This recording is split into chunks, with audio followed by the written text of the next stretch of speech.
And hello, everyone. Welcome. Oh my gosh, we have such a great crowd today. We're so excited. Yes, thank you so much. I don't know, maybe there's something different in the air or something's going on, but we couldn't be more excited that you're joining us today. Today is November. I have to check because I lose sense of time. November, right? Yes, November 13, Friday 13. Um, 2020. That's how my brain is right now. Jen, how are you, love? Hi, I'm good. I was laughing because my son Henry says it's still 2020, and that's how I feel. Hi, everyone. So happy to see all of your names. So exciting. Yay. Thank you. Yes. So apologies for the technical difficulties. I don't know exactly what happened, but I'm glad that it worked out without any major intervention. So a big shout out to Hania. Thank you so much for rejoining us. We missed you. We know that you were extremely busy, but we really, really appreciate that you're here today and very grateful. And last week we had Emma. I don't know if you remember from Winchester. She joined us and it was just wonderful. So thanks, Hania. And Charlotte, thanks so much for joining today. We're excited. It's been a while. I know your life is super busy and crazy. So thank you so much for, again, taking a little bit of time out of your busy schedule and joining us. And let's just get started. I just have a very plain candle. I'm just gonna move this. Oh, let me just switch the cameras. So yeah, this is going to be without the lighter. This is going to be my still life. And I was so excited when I tested the candle because I was afraid, whoop, I was afraid that it wasn't going to be strong enough. But it is, actually, it's very strong. I don't know what's going on now, but it's very strong. The light's very strong. So I put a cardboard. I didn't even bother to, yeah, it's very strong. I didn't even bother to cover the cardboard, but we have seen a couple of images from people that sent their still lives, and we're beyond excited. Thank you so much. This will be super fun. And let me just set up the camera and hold on 1 second. I think that's gonna be okay. Oops, sorry. So yeah, I'm ready. So let's just dive in. I'm using a 16 by 12 format. It's a little bit larger than I would recommend, that we would recommend, but just see how much time you have and how many sessions you want to dedicate to this, or how many passes. My painting surface is cotton paper, so yes, and depending on what surface you're using, the paint will have a different feel. So canvas boards are the most challenging in our opinion, just because the pockets may interfere with the brush strokes. So depending on what painting surface you may have, you may need to adjust or recalibrate your brush strokes with more paint or less paint. So I decided to do a landscape orientation just because a couple of things, mostly because it's a little bit more comfortable and I think larger. Um, and also because I wanted to break up the conforming idea of having a vertical orientation with a vertical object. So we're gonna be 3 hours together. Isn't that exciting? We're gonna have a break, a 10-minute break, but this is the highlight of our week. Thank you so much. I'm just gonna start sketching, and I'm gonna talk about things in the during the process. The first thing that I'm anticipating is that the simpler the still life or the subject, the more complicated things become for some reason. So I anticipate that this is going to bring us some challenges, and I'm looking forward to find out how we'll resolve them. We sent an email earlier, and then we added a couple of things on the prep time, we're always spinning in the mornings before the webinar, and I haven't even put the colors on my palette, so I'm gonna do that live with you. So anyhow, what I'll do, I'm gonna set up. Actually, I'm just gonna do this a little bit lower. I'm gonna set up the top and the bottom of my still life, and I'm making my first artistic decision. And that's going to be that I'm going to leave more space above than below, just because, even a little bit less, just because I want the flame to be the actual protagonist in this painting. So if I put the flame a little bit too close to the one of the edges of the format, I just feel I am not going to give enough space for that particular part of the object to shine. That's a cheesy pun, but yeah. So my first artistic decision is to make this a little bit smaller. And I will add some of the images. We didn't have time, but I will add some of the images that we talked about during the presentation. All right, so my second thing, super simple. I'm going to decide I'm going to do an axis line. I'm going to decide where to place the candle. And I'm going to stop for a second just because I don't know if I want to put it in. I'm going to put it in the middle. I think that's what I'm going to do. Just take the time now to think of creative decisions that you may want to take in regards of arranging the still life. If you're working off of a photograph, that's different because then you have the photograph and you still have the opportunity to make arrangements. But with a still life, we can move things around and make decisions now. And I think that's one of the benefits of having or doing the still life. So do I want it a little bit off center? I think I'm just gonna put it a tad off center. How's that? I don't know. Yeah, I'm just gonna give it a try. Yeah, I think so. A tad, just a little bit. Yeah, maybe just actually the other side. Because I have the corner of the cardboard. I think that's good. Yeah, I think so. All right, so I have a few things that I started doing. I set up the height and the space between the object and the top of the format, very important. And also I gave myself a little bit of time to decide where I wanted to put the candle. And I base this on a couple of things. The axis line, an axis line, it's a core line that runs through the core of an object. And on a cylindric object like this is pretty clear. And then, yeah, the axis line, the position of the axis line, and the top and the bottom. So take the time to think this through. Be intentional and considerate in regards of like how close things are to the edges. We make things very close to the edges, and it just depends on what we want out of this painting. For me, as I said, the flame will be the most important thing. We're going to be painting this for 2 hours, so it's going to be interesting how much of the candle, how much lower the candle is going to go. So I don't think it's going to be that much, but this is the first time we're doing this, and this is super exciting. We've done paintings of candles before. I remember doing them off of photographs and a few times I remember, and but doing it from live, it's something else. So, all right, so now that I have this, I'm gonna start working on the sections of the cylinder. So I have the bottom, this little tiny glass bottle. And yeah, so this is will be, and then I will have the candle and the flame. Just very simple. Yeah, just very simple.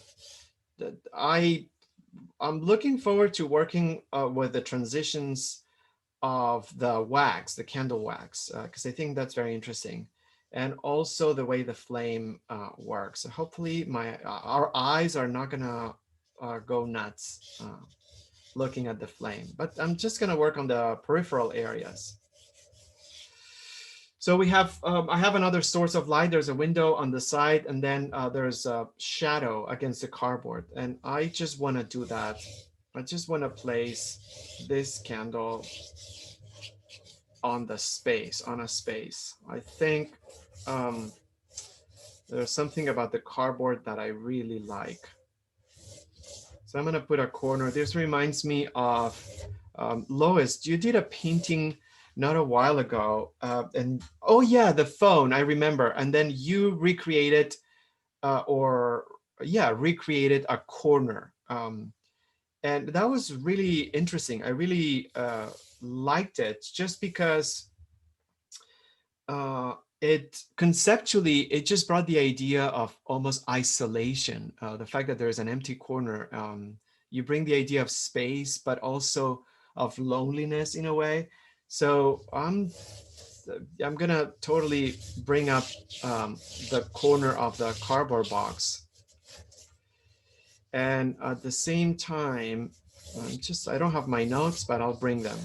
There's that artist from, with that painting from the 90s of that hyper-realistic candle.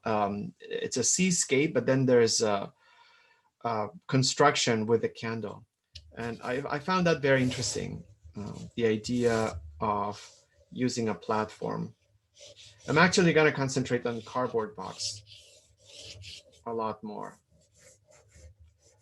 So yeah, and then the edge of the wood. I think that's it. So potato shapes first. What are potato shapes? So we describe this stage as working with a very broad and generalized silhouette, an outline. It doesn't have to be defined or perfect or recognizable. It's just a way to draft a few lines within the format. So we have an opportunity to look at what the arrangement looks like and make changes now. So don't rush towards details at this stage, because it's important that we don't lose sight of the format, the shape, the orientation, and the size of the support that we're going to paint on. So very, very, very important. We rush through this process. We overlook what's going on in regards of the integrating things within the format that we're using. And then we feel like, oh my gosh, this is like off center, or I wish I had a pair of scissors and I could just cut this chunk off the painting. All right, so here we go. The flame is getting really long. All right, so I think I'm okay with the line work. Yeah, so Jen, I mean, this is not going to be related to the candles, but just for laughs. So I didn't have time to do it this morning, but would you mind, there were some pieces of news that are related that dropped today. I feel like finally we're getting some news different from whatever's going on. Art news. I know. So one is another botched restoration in Spain. I don't know. Oh, fun. Okay, love it. You just put botched restoration in Spain. So Spain is getting international attention for botching restorations, because they give they give the task to people who are not professional restorers, and then some hilarious things happen. So there's a sculpt. It's not a sculpture. It's carving, or in Palencia in Spain, and they show the photo before. I see it. So can you upload it so I can share? It's just, it looks like an alien. Yes, I'd be happy to. Okay, one moment.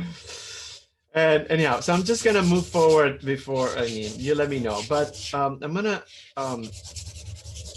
squint my eyes, and I'm gonna try to bring some shadows or work on the, yeah, work on the shading. Darker to lighter. I mean, the only thing darker that I see is the wick of the candle, so that's not even going to be significant. But the rest is pretty much, except the background. Yeah, I'm just going to do the background a little bit darker. Oh, there's like a split on the cardboard, and there's a line right here. I'm going to do that. So yeah, and also one right here. So I'm using the side of the charcoal, and right now what I'm doing is I'm trying to get a sense of the order, and it just depends on how you organize. Um, yeah, right. That's right, Lois. you, I mean, there are so many memes about it, and then that's the one that you, that's the one. Oh, did you upload it on the chat? No. It's up on the. Okay. Actually, you want to try to put it on the chat? I think you can upload a file. I don't know if you want to give it a try so people don't jump. Or Yeah. never mind. Never mind, Jen. Yeah. Okay. So I'll just really quickly, just for laughs. Oh, some beautiful images, you guys. Thank you. Oh, yeah. There's one even close a close up, but that's okay. Let's use this one. So really quickly, I'm just going to share the screen, and then the first image that you're going to see is the before. This is the actual before image, and just pay attention to this person right here, this like figure. So just pay attention because the thing about this like news and these stories, I personally love this, and I think the after is much better, not because it's more beautiful, it's just because it's so hilarious. But I try to imagine the backstory. Who um, would have thought, you know what, well, this needs the restoration first of all, and specifically this specific figure, and because it doesn't look bad to me, but someone thought that this figure needed work. Okay, so it just needed work, and then someone said, okay, just go ahead and fix it. I guess someone in the church, I guess, and that person, without any kind of like supervision, went ahead and they just did whatever they thought it was great. And so I'm just gonna move to the after, and I just want to show you the same figure right here. And I added two close-ups side by side. Okay, let me just do that because I know exactly why this happened. I know, yeah, there you go. I know exactly how this happens because it's so easy. People laugh at this and they think, I mean, this is so good. This is so good. And I think they're now considering passing some legislation that no one needs to touch historical things unless they're professionals or they're given authorization. But this is so easy. As an artist, I recognize that sometimes I want to fix something, and it's so easy to just go out of control, and you think like you're actually making it better, but then you lose control, and it drifts somewhere that's kind of like ridiculous. But yeah, I love these things. I think the after is better, and I'll tell you why. Because it put this church on the map. Everyone around the world is talking about this, and I don't know. I just think that it's hilarious. But anyhow, so that's one, and the other one. And by the way, what I'm doing right now, I'm still working on this, and I realize of the darker area for the cast shadow, it's a little shorter. So I'm just gonna do that. And also on the corners, there's one area of the box that's a little lighter. I take a little bit of time to analyze and understand the scale of values on the composition that I have. This is a little darker. So it just takes some time. And this is the same. And then there's a little bit of darkness right here and a little bit right on top. So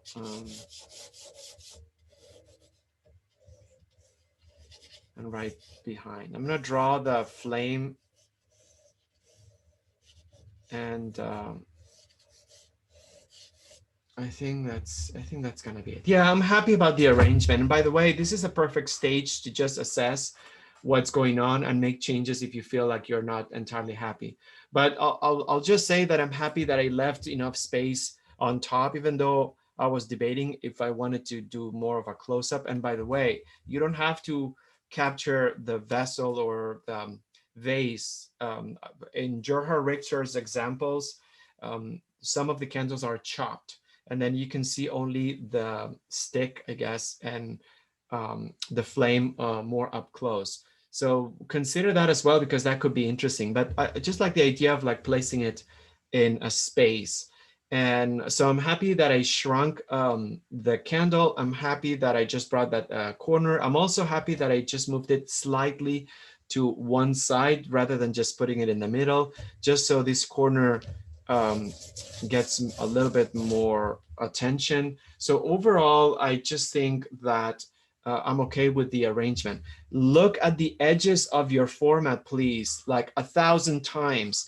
And once you look at the edges, first you look at the edges and then look at anything inside of that format that may be getting dangerously close to the edges. There's nothing wrong about having things sitting right on the edge, but it's something that we should consider maybe later when we want to break the rules. Just know that if something gets really close, what happens is that the edge of that format acts almost as a magnet, and it just, um, what would be the word? Creates an imbalance in the composition, also creates an interruption in the visual flow that as a viewer I follow when I look at something. If I had the flame really close to the top, I know that my eye would just travel around and then it would have to stop. There's an interruption that doesn't feel significant, but it is. So that's the reason why we always say, please leave some space. You can always make an intentional composition later, just because those things are not visible, and but they are significant. Another thing is that if you want to give this, or if you want to put it in a frame, if you put something really close to the edge, you know, the paper or the surface, it's just going to be hidden behind a little bit behind the frame. So if it's right on the edge, it's just going to be chopped and it's just going to look awful. And yeah, anyhow, so yeah, take time, since this is so simple in regards of the object compared to last week and other still lives. This is a perfect opportunity to study composition. Find what kind of arrangement you have within the format that you chose. That's the key. All right, so as I move and I talk about other things, I'm gonna start prepping my palette, and by all means, if you have started, go for it. But I'll do something right now. I'm just gonna focus the second camera, and I'm gonna start really quickly doing the palette. I didn't have time this morning. So we're using two whites. We're getting fancy with paint. We've learned so much about different colors and different qualities. So I'm using titanium white, and I'm using zinc white. Zinc white, it's a much more transparent white. It's so great for blending and to be used towards the end of the process. And so we highly, highly recommend that if you go paint shopping, you get some zinc white, because it does wonders. Titanium white's very chalky, zinc white's very transparent. So when you are adding highlights, how many times have you created white and it creates almost like a whiteout effect on the painting? That's why a more transparent white works wonderfully towards the end of the process. I'm using gray, and I'm going to use my two blacks. The cold black paints gray, And the warm black, Van Dyke brown. And again, we started studying blacks, and we learned that a lot of painters don't use like straight up black because it's very strong and it obliterates every other color. Famously, the Impressionists, they did not have black on their palettes. They made dark colors by mixing opposite dark notes like blue, ultramarine blue, and then uh, raw umber. Those two colors mixed together, they create a very rich dark tone if they need it. But if you look at an Impressionist painting, the first thing that you should mark on the list is realize that there's no black. There's no black on that painting. So because of that, we use alternatives to black. And the alternative that we've always used is Payne's Gray, because it's not fully black and it just gives us this cool um, dark gray almost. But then we learned that Van Dyke brown, it's the warmer version of that black. And sometimes when you look at something, I'm not going to use those colors that much, I think, on my painting. But anyhow, sometimes you need the warm black rather than the cool black. The rest is just the same. Raw umber, and I like to organize them by value. So these are all my primary neutrals, but the browns, I like to organize them by value. What does it mean? From darker to lighter. And that's common with painters also. So on the browns, I just put the darker brown first, the raw umber, then the burnt sienna, then the yellow ochre, and then the ecru. So that way, I just have them organized from darker to lighter. And then I'll just bring the two wonderful light neutrals. We have to find a term for those. The salmon rose and the periwinkle. And those colors we use when we want to change the temperature of light. And we use them a lot. All right, so this is the staple palette. And then I'm going to bring the brushes. I'll start with a big size. I have them always in the jar, in the mason jar with sunflower oil. Oh, and the two liquids, I'm using mineral spirits. And then the medium that I'm using, it's a combination of the non-toxic medium from Gamblin, the solvent-free medium from Gamblin, and also a little bit of poppy seed oil. I don't like to use like straight up oil for the beginning of a painting, and I like to bring a synthetic medium. We talked about the mediums a lot. You can use anything. You can do this with oil, with linseed oil, which is the classic medium. I recommend using a synthetic medium, but we can go over that another time. I'm just gonna go ahead and go back to washing. So I'm using a big brush right now, some of the mineral spirits, and then I'm gonna cardboard. What's gonna be the cardboard? I'm just gonna mix a little bit of the burnt sienna and the yellow ochre, and just bring a little bit of gray on it, just because I know that otherwise it's just gonna be too, yeah, I think that's perfect. So what I'll do right now, it's just block out. So I'm on the staining stage. And staining is just a very technical stage in which we prime the paper and then seal the charcoal. We don't have to be exact in regards of matching the color right now. So I'm using neutrals mostly, and the idea is to go from darker to lighter. It's a little bit hard to find out what's the darker on mine, but I just let the charcoal guide me.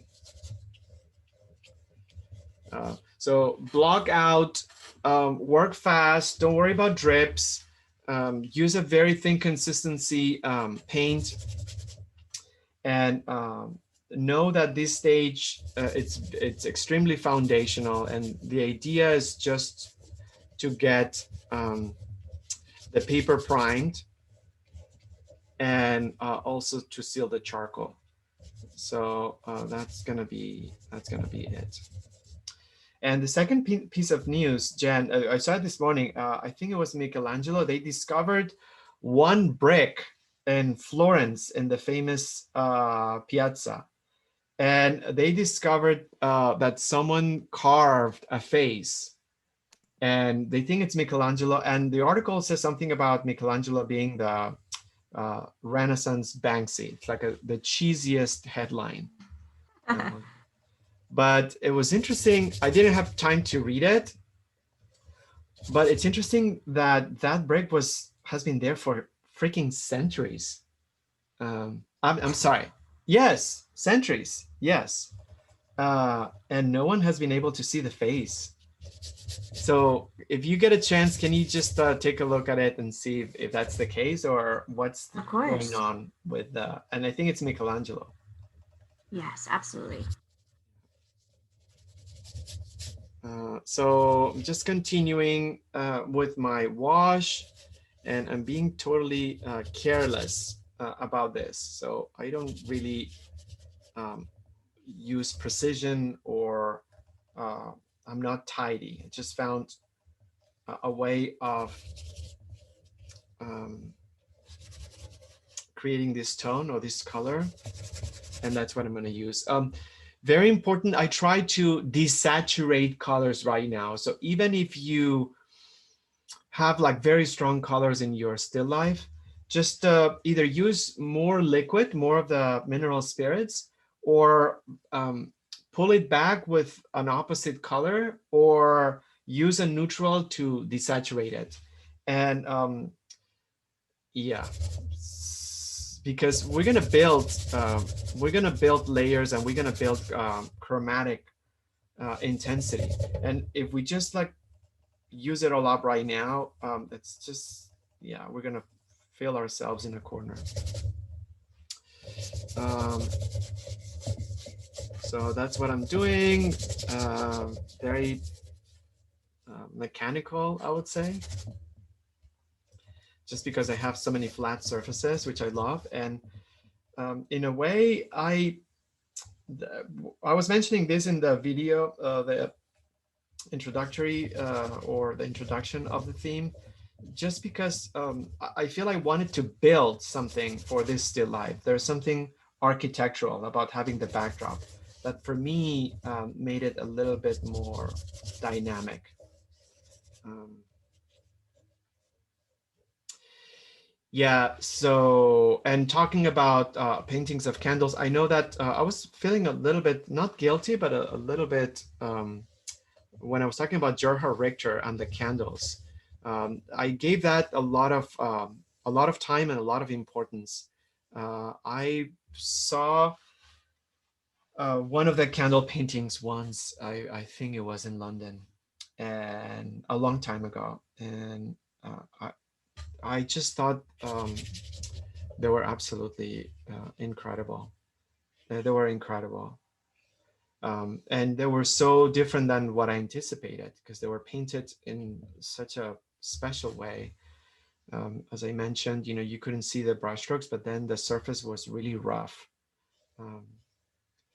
They're so beautiful. They're so beautiful, those paintings.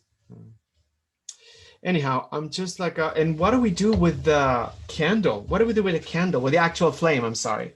So I'm not going to put any white or anything. I'm just going to put a little bit of turpentine, and that's it. I'm just going to prime the paper with turpentine. So I'm already prepping things here because I don't want to, even with a candle, I'm just going to use turpentine. No color whatsoever. It just depends on what color candle you may have.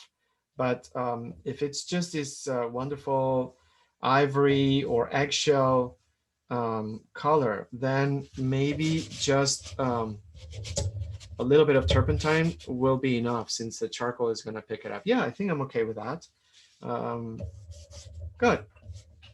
So, yeah, I think I'm okay with my wash. I know that I'm done with the wash when the whole painting surface. Now, notice that I switched between talking about format, painting format, and painting surface. So right now, since I covered everything with a little bit of turpentine and some color, I consider this the finished product of the staining stage. And that's what, yeah, that's what we're doing. And I highly recommend always to stain the whole thing. There are different approaches to staining. Some people prefer to leave some blank areas as they develop. I don't think that's efficient. And I've always felt that any blank space on the painting surface has affected my decision making in regards of the rest of the painting. I highly recommend to just stain everything, call it a day, and then you'll have a more integrated experience moving forward. So you can make decisions about lightening something up or darkening something also. All right, so this was easy and ooh, wow. Okay, so it's already 45 minutes almost, but we're just going to give an extra 5 minutes at the end of the session since it took us a little bit to just get in. So don't worry, any time that we took, I think it was like 5 minutes, we'll just extend at the end. So I'm going to switch to first notes, and what I'll do, I am going to get a couple of medium brushes. I switched the size of the brush now, and yeah, a couple of medium brushes. So keep your old and hairy brushes because they will be wonderful for. I already love this. Give yourselves compliment when you go through the painting process. I think this is wonderful. I could just work on the candle flame and that would be it. But no, I'm just gonna work a little bit more. So old and hairy brushes are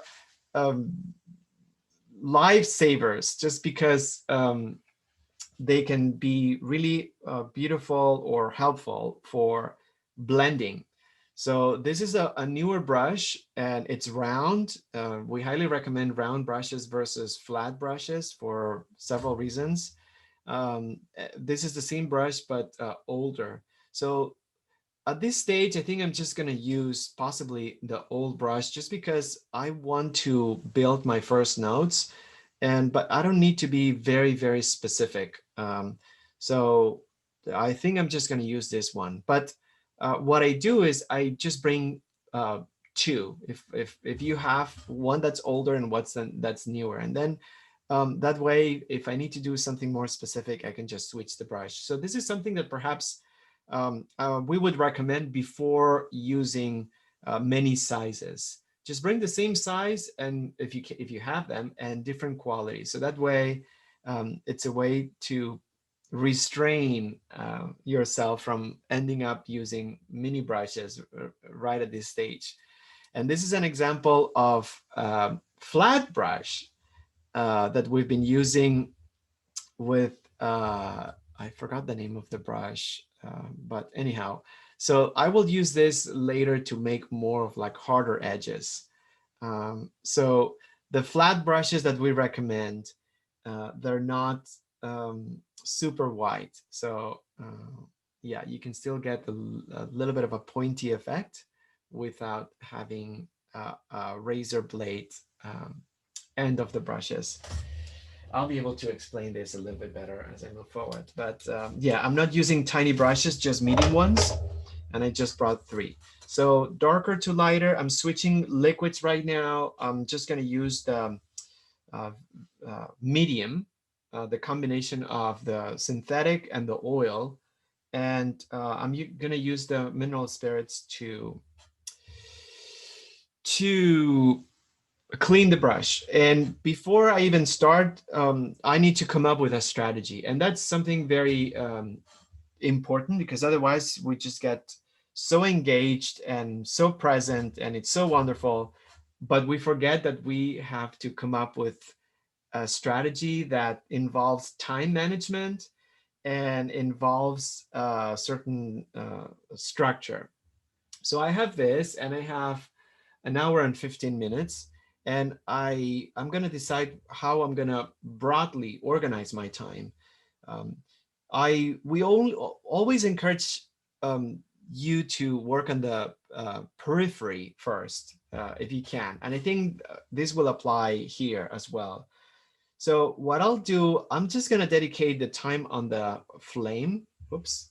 Yeah, let me see. Later. The time on the flame, I'm not going to do it right now. I just feel like I want to save this for at least the last 20 minutes. So, and I don't want to go directly to the actual object. So let me see. I'm just going to dedicate 15 minutes. That will be my strategy. 15 minutes to do first notes on the peripheral areas of the flame and see where I'm at the first hour of the session. And that's going to give me a little bit of clarity.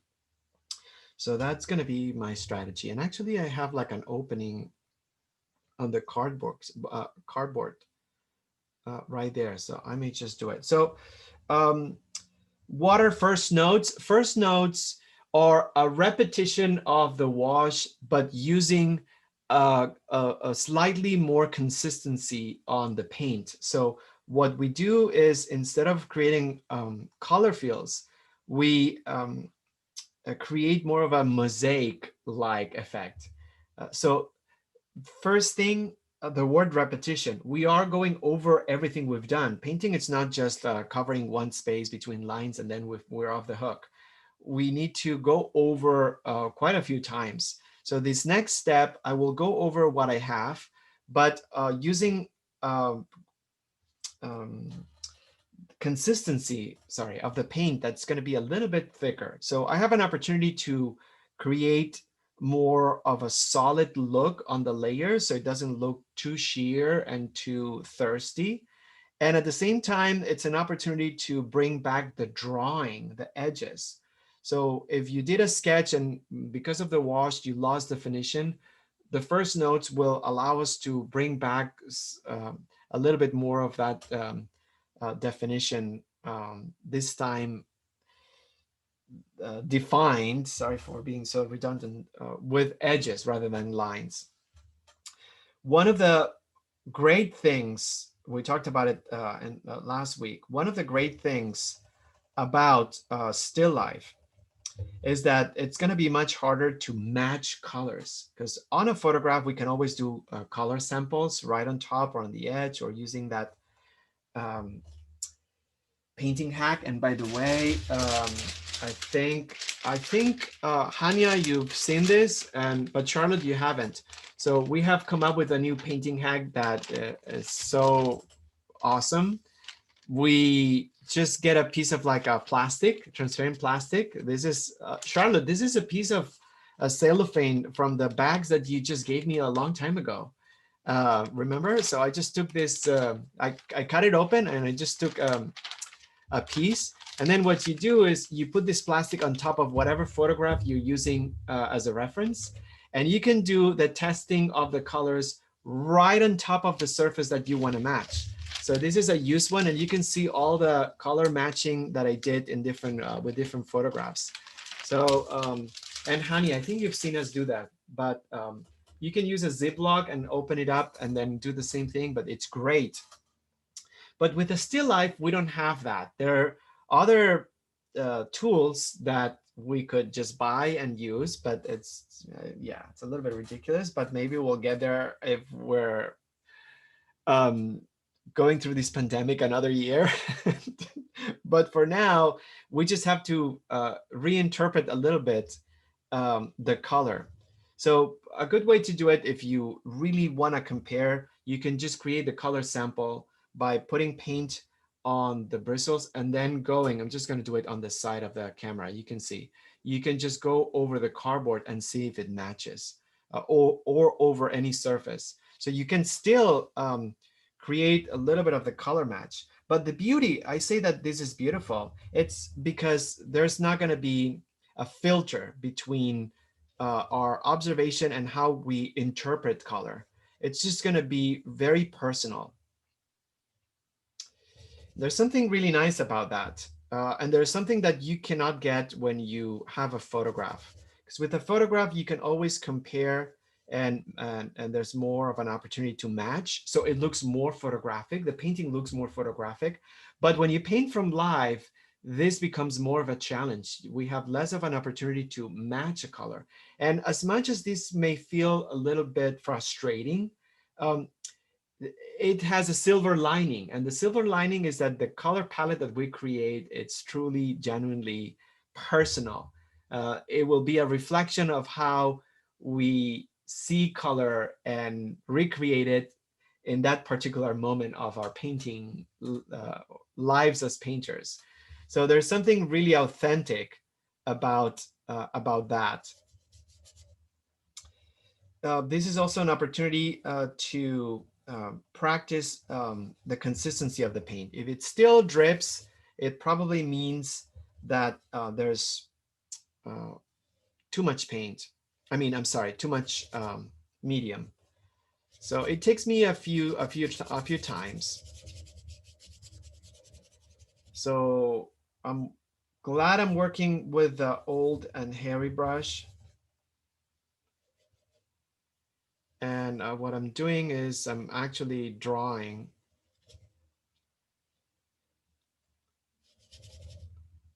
Yeah. By bringing the edges closer to the flame of the cardboard box. And I think, I see differences of warmth in the panels already. So the one at the bottom is warmer, and this is because of the flame. So painting light is really fun because the way to make light visible in a painting is by analyzing, observing, researching how the light quality affects every surface in the painting. So that's how you paint light. So it's not uh, light doesn't have physicality. It's not something that uh, has the quality of an object. You have to, you cannot quantify it. You have to look at the quality of it. I was just listening to a podcast yesterday, and someone who sounded extremely smart was talking about the qualitative versus quantitative aspects of a certain theme, and I just loved that, and I'm just using it to talk about light. So yeah, and in that sense, for example, I'm painting a piece of cardboard right now, um, and it may not be important in the sense of being part of the scene, but it is because the candle is creating a warmer version of that cardboard. So I'm bringing naturally a little bit more of the burnt sienna over it. And as I move away, this has more of a reflection outside, so it's less warm. So this will have more gray. So already I'm finding that working on peripheral areas outside of the candle will be a much more efficient and smarter way of approaching this painting. So highly, highly encourage everyone to consider that. Sometimes we rush to paint the thing that we want everyone to see. And this is going to be a perfect analogy to whatever content the article had in regards of the Michelangelo break. So maybe Jen, can you just tell us a little bit about, I know you're super busy. And by the way, let me just interrupt you, Jen. I was just going over the notes that you did last week. And they're just amazing. I know that we have so much time to watch the webinar and then do our pieces. But if you ever feel like you want to do the session and you cannot attend it live, and trust me, with the video and Jen's notes, it's just incredible. So, Jen, what does the Oh, article thank say? you. Okay, so I hate to disappoint you, but I haven't found it yet. I Oh, keep um articles back from like the 80s and 70s, which since you said it was new news, I feel like that's not right. okay. I'm gonna text it to you, right? I'm gonna put it Oh, in the chat great. Oh, okay, great, right great. now. So here it Oh, is. amazing. Okay. Sorry. And okay, so I'm just continuing with the cardboard, and I'm just adding a warmer piece outside, and I said 15 minutes. Very important time management. You know, when I say time management, it just feels so not painting. It's sort of like office stuff. But time management is key when you paint something. I know that we are um, very engaged with um, the quality of our brushes and the color and making decisions, but managing the time, coming up with a strategy, it's step one of making the time really productive. And so yeah, I just have a little bit more warmth on this area. So here we go. And then I'm just freaking out because usually we take 2 times for the sessions. By the way, and Charlotte, this is something new. We have like a Wednesday session. It's called Studio Time, and then we have an opportunity to continue working on the painting. But with this, the candle is just it's just going to be a different. So I don't know how I'm going to do it. I'll take a photo, but if you have taken a photo already, you'll know that the photo will suck 1,000%. I don't care what kind of camera you use. It's simply, it would be interesting actually. It's simply not going. Oh, that's starting to get a little bit too warm. So I keep it simple. Some medium, and perhaps I'm just gonna leave it alone in that area.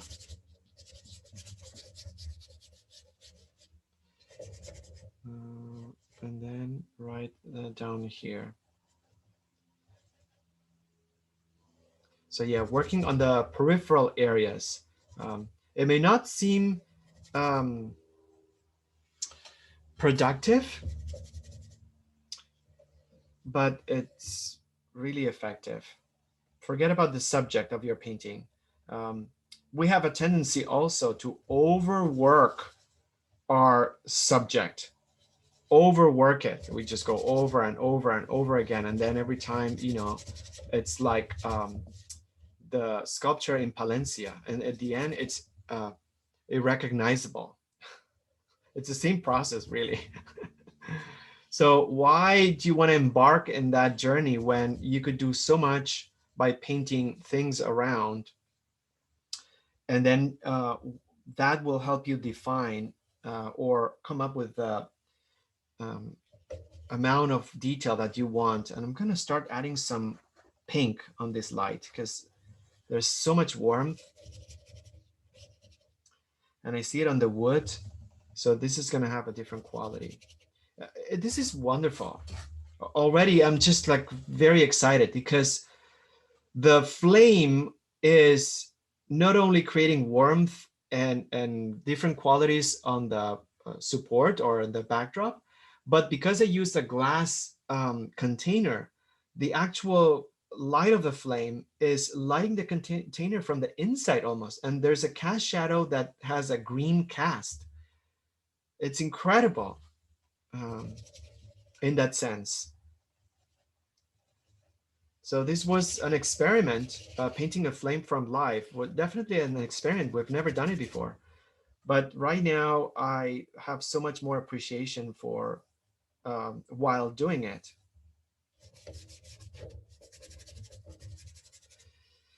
So because of the 16 by 24, I mean the 16 by 12, I'm just taking a little bit more time. A little bit more time, but that's okay.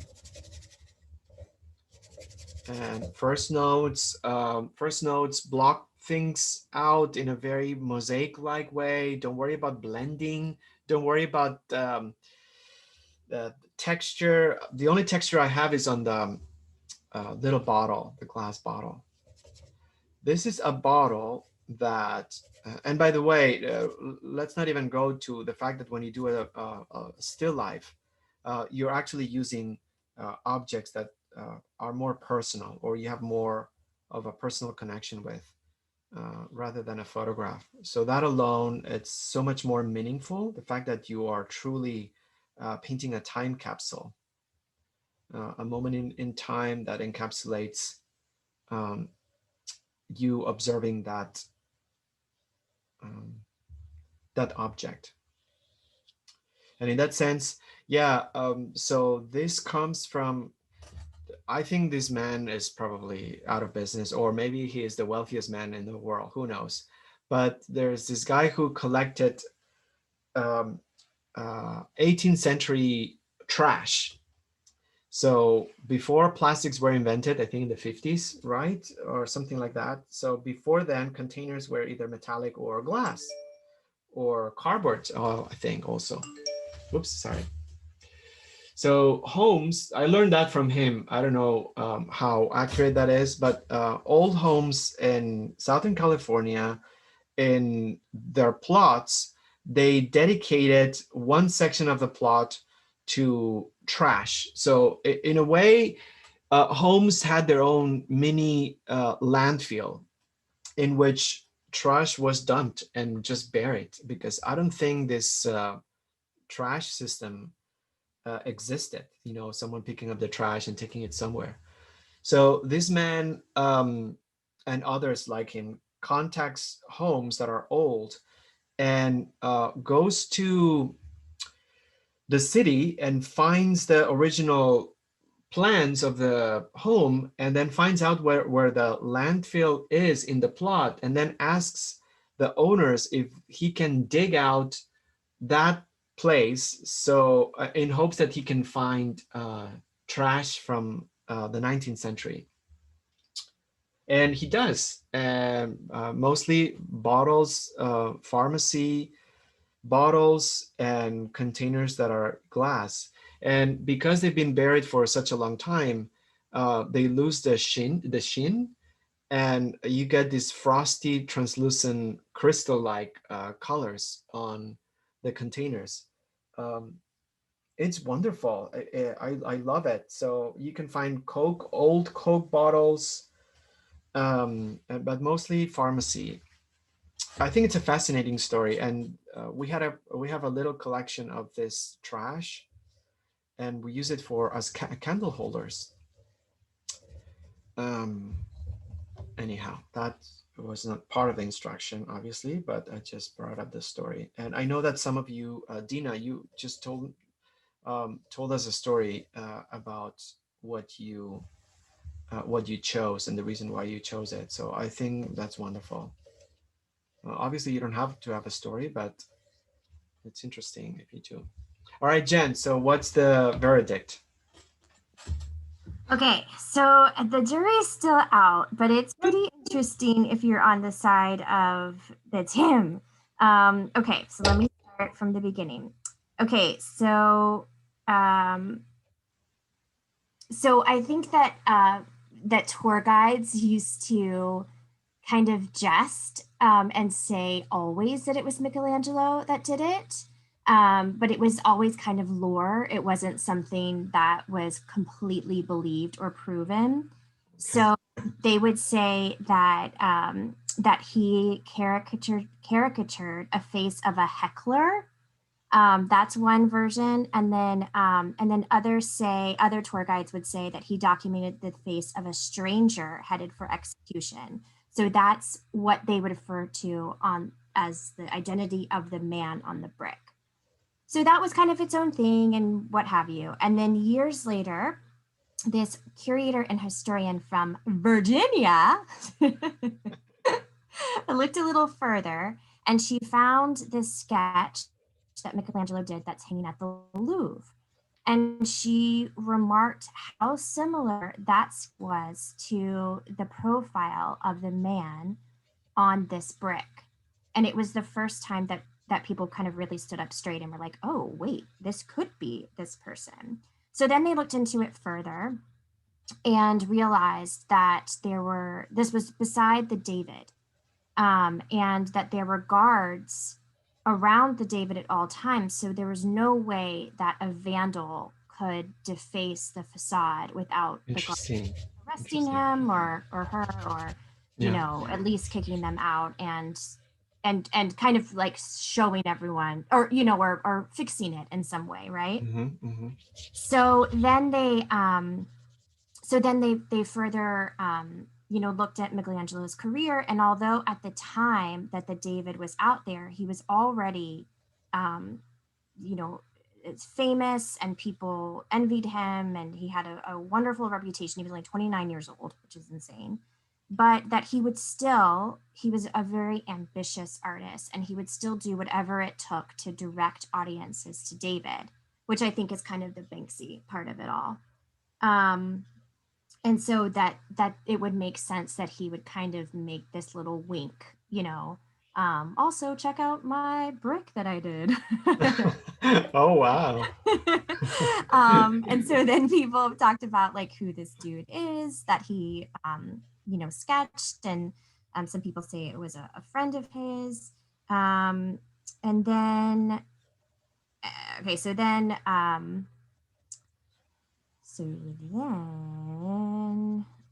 other people are like, I can't, like, I don't know how we missed this. I can't wait to go back to Florence and see it. Like, I'm rethinking everything now. Right. And, he's so witty that he wouldn't hesitate to sketch something on the wall of a government building.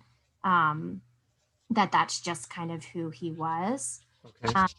But then, of course, you have the other side that people think that the sketch on this is crude and amateurish, and that's not at all Michelangelo's style. Okay. Right. And that's all I got to. Okay. Interesting. You can put it. Can you download at least one image of the brick? So I can... Already done. It's Okay. already done. And then beside it is the sketch from the Louvre that was the quote evidence that it was the same. I'm just gonna check.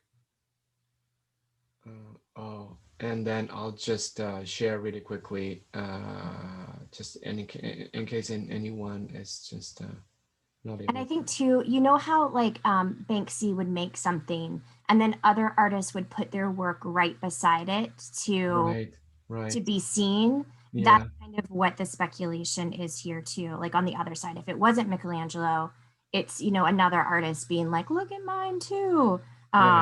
So I don't know. I guess. And this is the interesting. This is a sketch from the Louvre. Proved he carved the brick. Wait, yes, so they said yes. So which image would it be? The one on the bottom? I know. I was kind of confused too. It said. Let's see. Okay. He noticed the silhouette of a man with a prominent Adam's apple, weak chin, Roman nose, and mop of curly hair. The man in the sketch looks like the mysterious man on the Palazzo Vecchio. So, okay, which one do you guys think it is? I don't know. I would just like think the guy, the darker guy, but then he has his hair covered. So exactly. I think that's how. Not really like convincing. Right. I don't know. It's interesting. It's interesting. Okay. All right. Well, I've, yeah, I don't know. So thanks for the story. I just saw it today, and I thought, what's going on? And I thought that no one saw the brick. Obviously, that's pretty clear that it's there. But it's interesting how the story may have different approaches. So cool. All right, so I just I'm continuing the peripheral areas. It's already I said 15 minutes, and I'm just using 10 more, but I think I'm just gonna mark 5 more minutes. What I'm loving about this is the fact that I'm just bringing the shadows of the cardboard, and I'm trying to create a definition between the cardboard that it's upright and the cardboard that it's folded.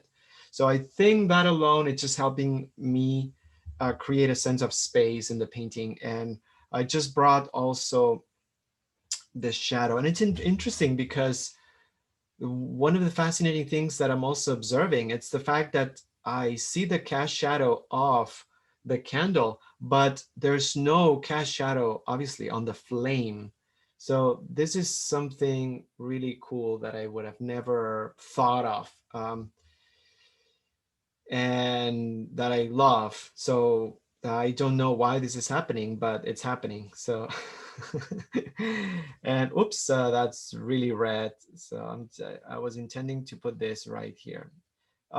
What's also amazing, and this happens all the time, it's so trippy, because the more I observe, the more I spend time looking, all sorts of colors are popping up. It's just like nuts. Like I see now pink, and I see other tones that have nothing to do with the colors that I used at the very beginning. And it's a proof that it's not good to rush when we paint. It's a proof, personally for me, it's a proof that it doesn't make sense to work on one single area and develop it until it's fully done, because I know that my eyes will see more things the more I work. So why do I want to just spend 1 hour on the flame when after 1 hour the colors right there will just look different? So for me, or to me, it proves the fact that I need to work on paintings from a broader perspective or broader approach, rather than just being focused on location.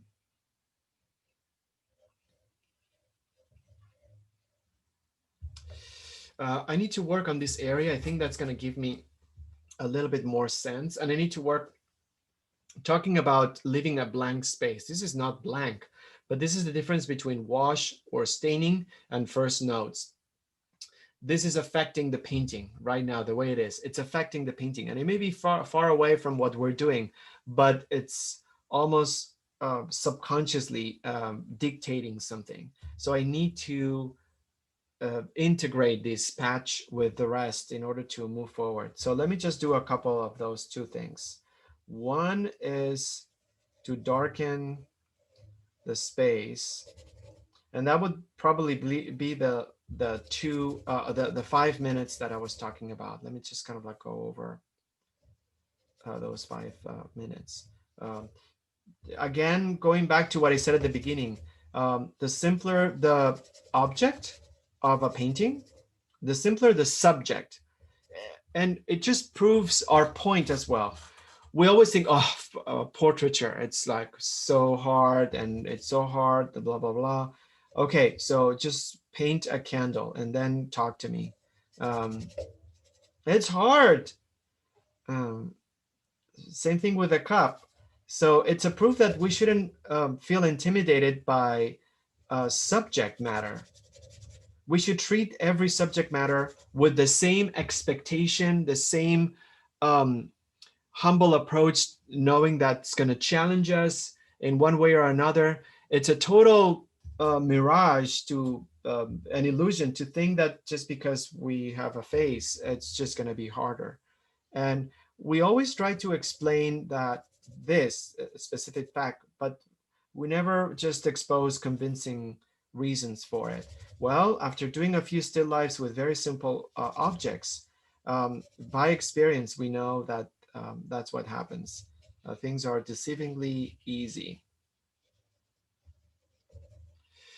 And there's a cool element on the background, and I want to bring it. I think everything's so warm that I'll just mix the ecru. I mean the ecru. I'm sorry, the periwinkle with some with some yellow ochre just to create a greenish cast. Because I feel like the duvet cover behind it, it's cool. And also the color through the cracks, it's cool. So I want to bring this up. Um, as a way of like almost revealing that behind the cardboard there is something more. I think it's gonna work out for me. I don't know. Oh, and by the way, let me just explain this right now because I think it's something also that we've learned over the weeks and weeks and weeks and months that we've been so focused on technique. There are two ways of blending, two main ways. Some artists categorize blending in two very broad ways. One is blending color on the palette. So essentially what you do, you pick up a little bit of this and a little bit of that, and then maybe you bring a gray or a brown to neutralize, and then you apply it. And the second one is when you blend on the painting surface.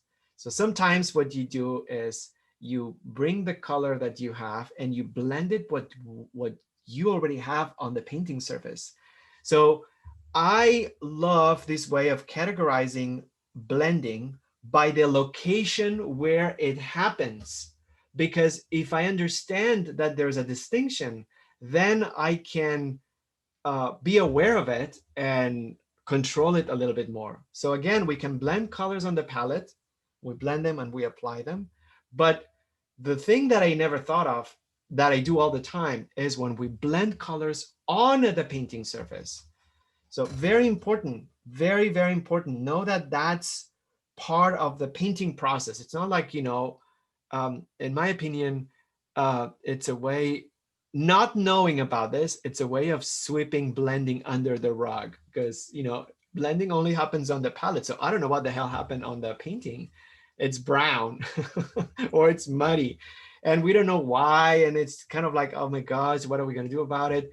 So if I know that I'm actually blending also on the painting surface, then I can refrain myself from going overboard.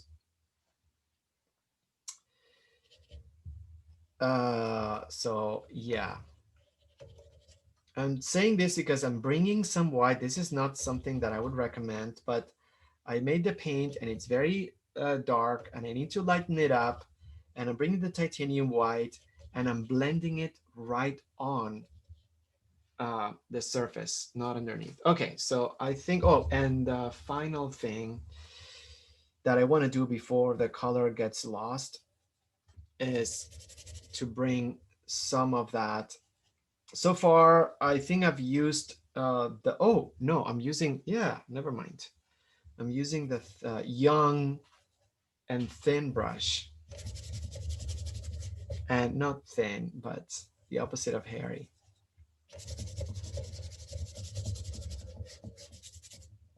Jen, what's the opposite of hairy? Sorry, you don't even have to answer that stupid question. I was gonna make some joke and nothing came fast enough.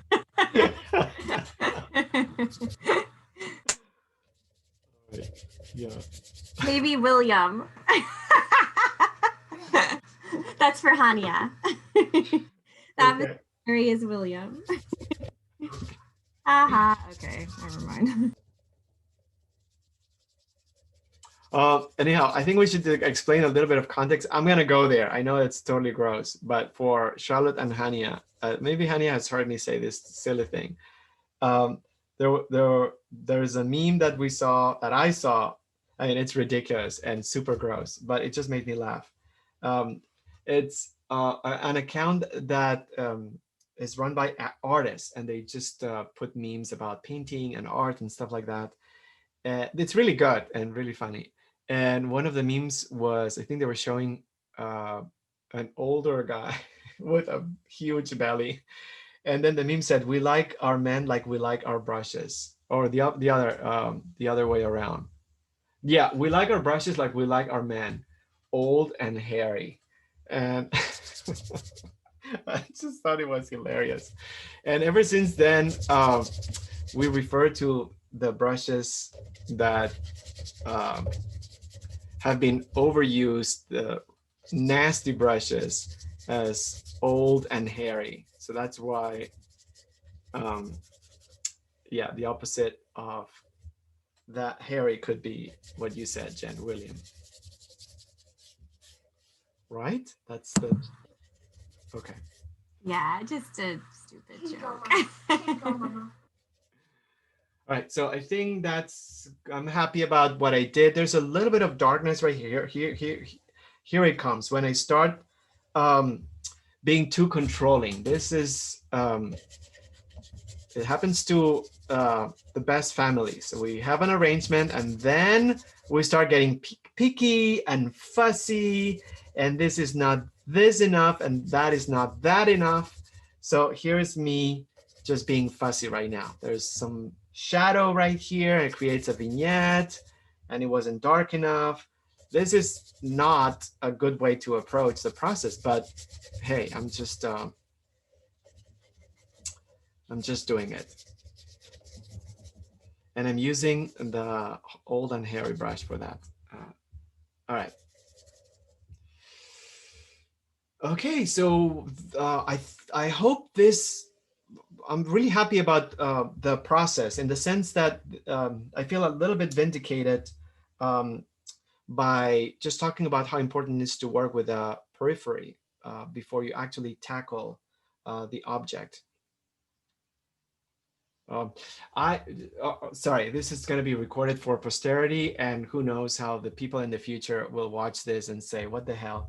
But I just want to make a point out regarding the meme of old and hairy that the account it's ran by gay guys. So I think that's important to put in context because we had a discussion about, wait a second, what do you mean that we like old and hairy?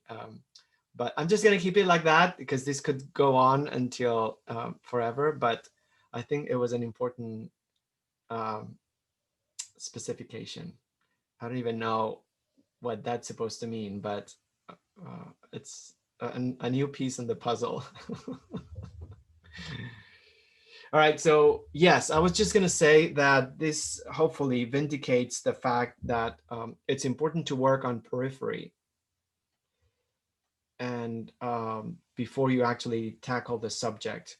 It's just going to provide a lot of support. It's going to provide a lot of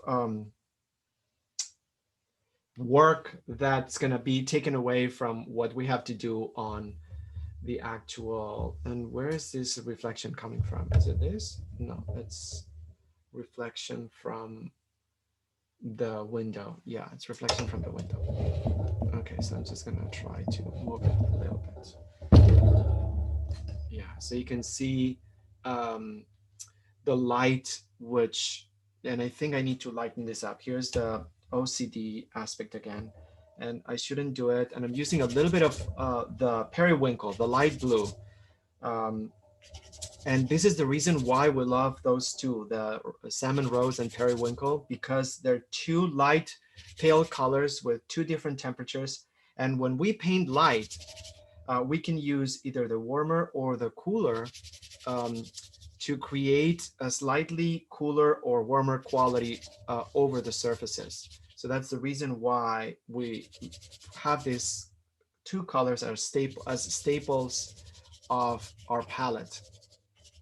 Yeah, so darker on this side, a little bit lighter right here. And I'm just gonna continue. All right, I'm gonna take a mini break, but yeah, so I have essentially, we're gonna go 5 minutes over, so I have 40 minutes, so I think that's good. And I think I'm gonna concentrate exclusively right now on the actual object, 40 minutes. So I'm gonna do chunks of 15 because the idea would be just, yeah, maybe just like 10. 10 minutes on the base, 10 minutes on the candle, and then 10 minutes on the flame. That's exactly how I'm gonna do the, how I'm going to, yeah, approach this 10, 10, 10, and then I'll have 10 minutes at the end to see if I need to do any touch-ups to integrate them. Again, if you can, only if you can, see how much time you have left. Anytime you have the opportunity to work on a painting, and break it down. Have a clear strategy in the sense of like, this is how much time I'm going to spend here. And then once the time is done, I'm just going to move forward, because um, it's a way of making the time that you create the most efficient and productive. Without a general structure, this is how it works. After weeks that we haven't had a chance to paint, then all of a sudden we find ourselves with an opportunity to do it. And we just bring a piece from a year ago, and then we say, okay, we're just going to work on this and this. And then we feel engaged and absorbed by the painting. And if it's a portrait, we may just spend like 2 hours on the lips. What have we accomplished? Well, who knows when are we going to have another opportunity to paint in the next, again, few weeks. And the only thing we did was to get an old painting and then just develop a single spot on it. It's not productive and it's not efficient. So always try to break down the time, be aware of how much time you allocate for this, and break it down and see how much you want to, how much work you want to put on each of the components, and be true to that structure, because you're going to get much more done if you do it this way than then drifting towards just being absorbed by the process of painting. All right, let's just start. I'm going to use now the medium brush. Let's just start a little bit pointier. So I'm just going to leave the old and hairy one, and I need a little bit more definition. And I need to come up with some sort of like turquoisey. And I have to, I'm going to try to squeeze, because I need to bring the blues right now, and also the greens, right? The blues and the greens. Yeah, okay. Oops, sorry, I'm just gonna put it. But yeah, organize your colors with Ziplocs. I have all the greens right here together, and I have all the blues in one Ziploc. Uh, does it seem silly? It looks silly, but how many times have you tried to find a color that you know you have, and you spend like 5 minutes and the color doesn't want to come up? And I've been there, and when I want a color, I need it now. So I learned to organize the paints by color.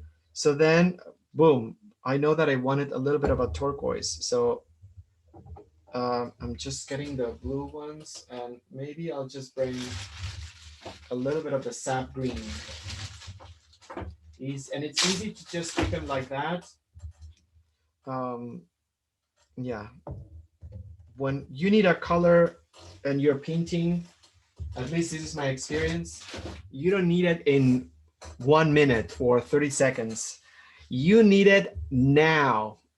Nothing more frustrating than going to the paint box and then just digging. Yeah. So I am going to see if I can come up with some sort of like, yeah, perfect. I think those two together worked. So I may just bring a little bit of the zinc white actually to build body on the paint and also desaturate it a little bit.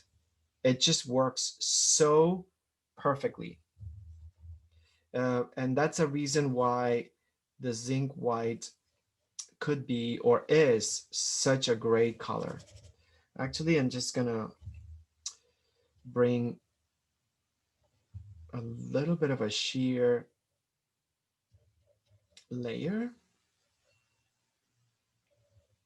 I said 10 minutes, so yeah, let me see how far I can go. Leo, would you consider this still part of your first notes? Yes. Okay. Yeah, yeah, this would be, yeah.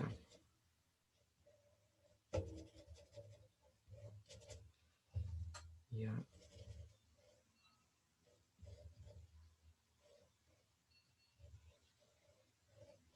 Okay, so I think this is okay.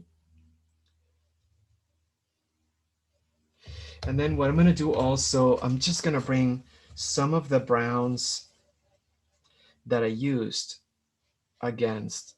So I just want to create a little bit of definition by closing the gap. Yeah, without being too specific.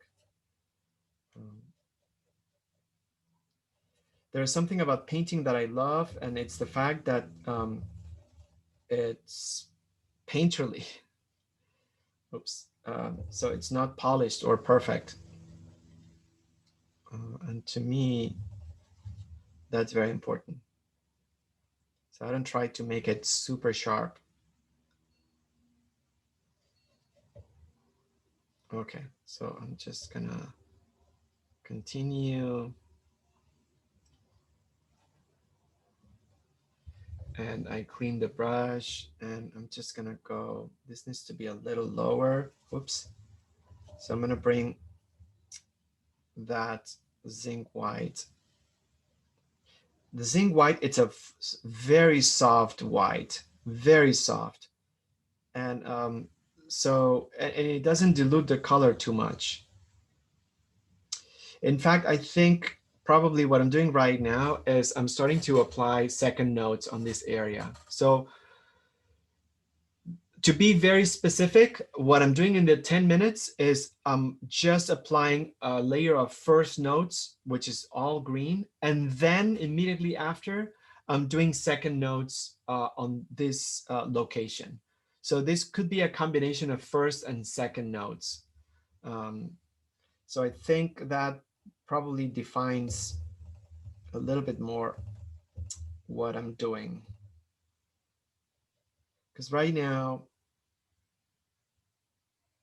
for example, having the Van Dyke Brown, the warm black, it just helps me a little bit better. I flicker my eyes back and forth. I try to find out where the darker areas are going to be. And yeah, I think that's what I'm gonna do. And I'm gonna keep the medium brush.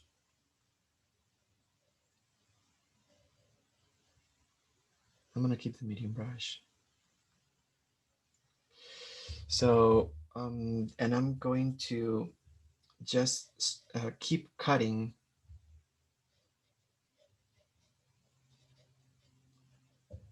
that edge, closing the gap.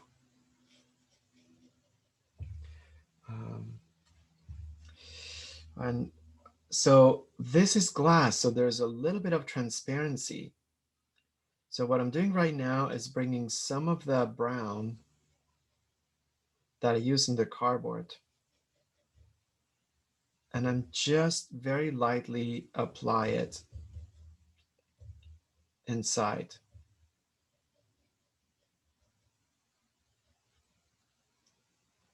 Same thing with the candle. There's a little bit of that bone inside. Yeah, let's see. I'm just gonna switch to the hotter bristle brush. And with the zinc white, I think the zinc white could be a great color to do the drips of wax, because it's not too strong.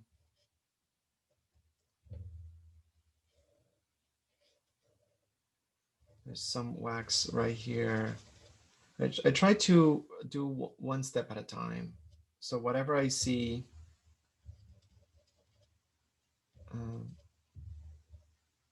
I try to apply. I know that this is a group effort.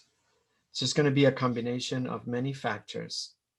So my first objective is to remain calm, because this is going to take time,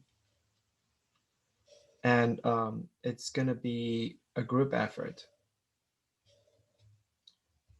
So I just piece together what I see, and I'm doing second notes. So variations of that green.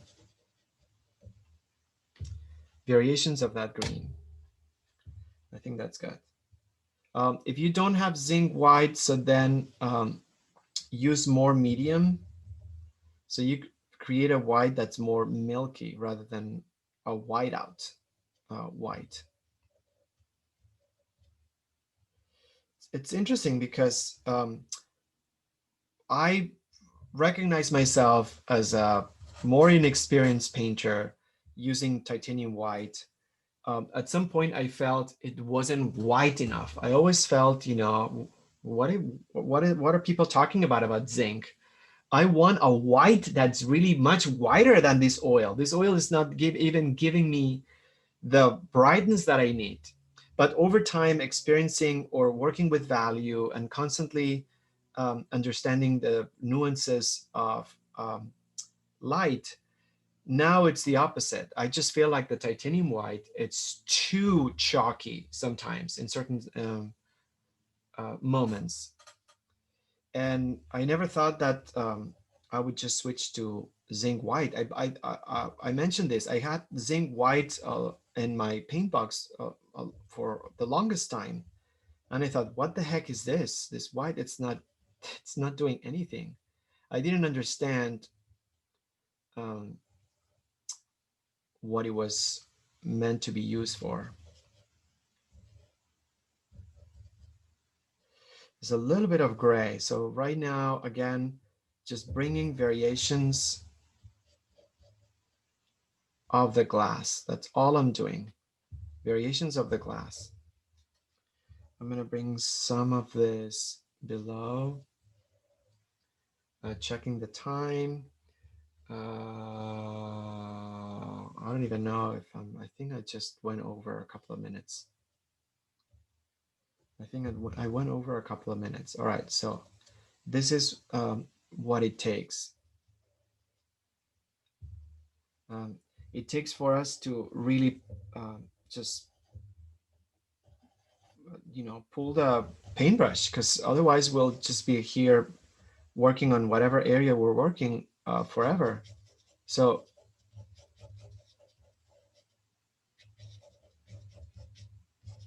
yeah, I'm not doing it. So, yeah, I'm just gonna pull the brush. I just like off.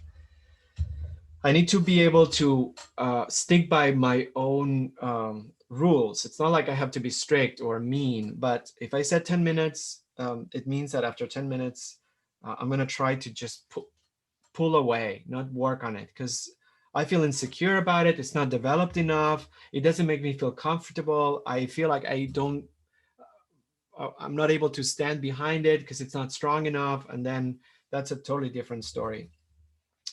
Ooh, the candle one is shorter right now. And I'm using a dripless candle. I don't know. Yeah. So that's the one that we have here at home. And I don't know. That's okay. It's a dripless candle, period. So I am just going to use the soft bristle right now and spend 10 minutes. So 35, 45. 10 minutes on the stick, the candlestick. First applying first notes.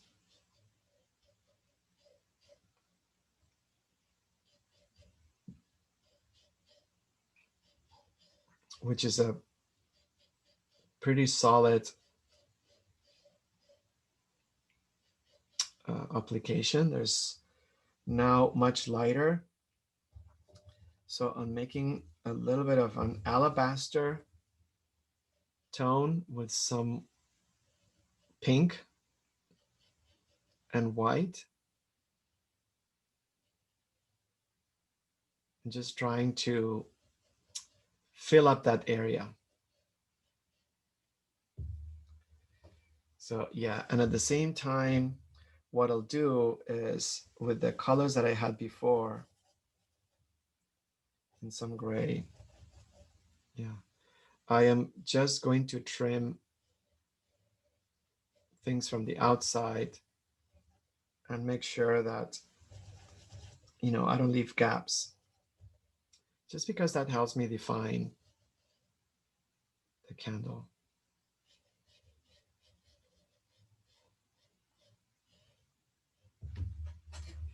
Yeah. it's the same process as before. So I had the wash with just charcoal and mineral spirits. I put some of the green that I created, and then I created highs and lows. And then I brought some of the color from the outside to trim, close the gaps, define the edges a little bit without being too cut and paste. Same thing I did here.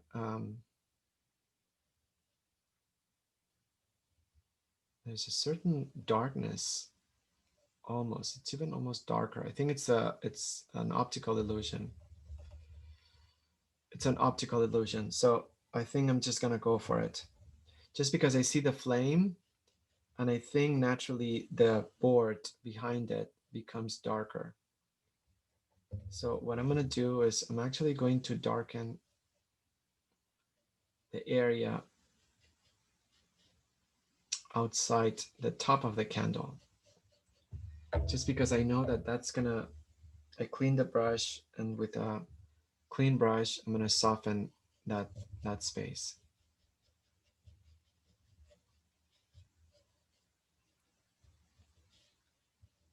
Okay, so I'm just gonna go back on it, and I'll use the hotter bristle and titanium white with the salmon rose. I'm gonna start applying that color. Okay, there's a little bit of a pale gray.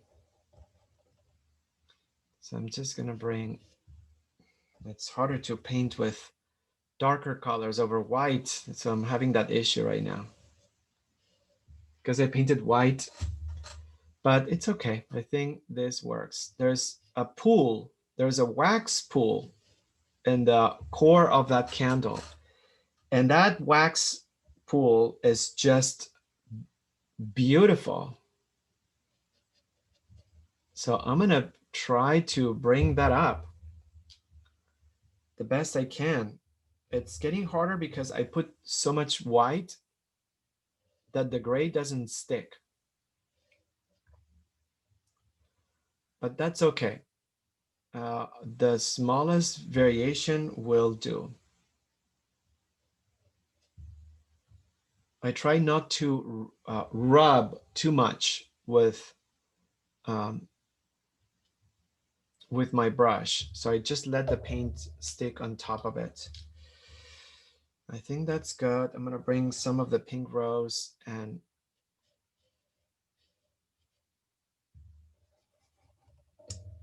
help to define it.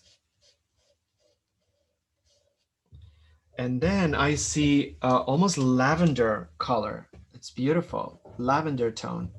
So I'm gonna bring the periwinkle and the salmon rose and see if I can just bring that lavender. It's a little bit darker actually. It's amazing. It's amazing. I mean, just for the things that I'm observing that I had no idea that they were happening. This is good.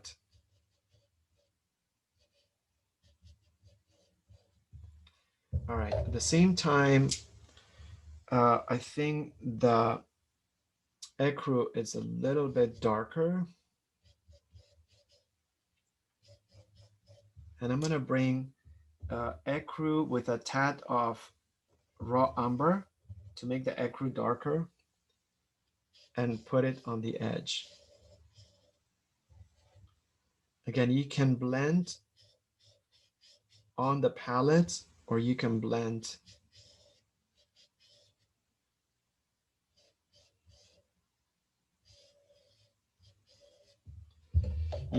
on the palette. Yeah, I think that's working. You can blend on the palette or you can blend on the paper. And now finally, there's a lighter reflection from the window. I'm just gonna bring it right here. Wow, this is interesting. At the same time, I'm painting this, and because I'm comparing the colors, I just feel like I need to bring orange. things are much warmer.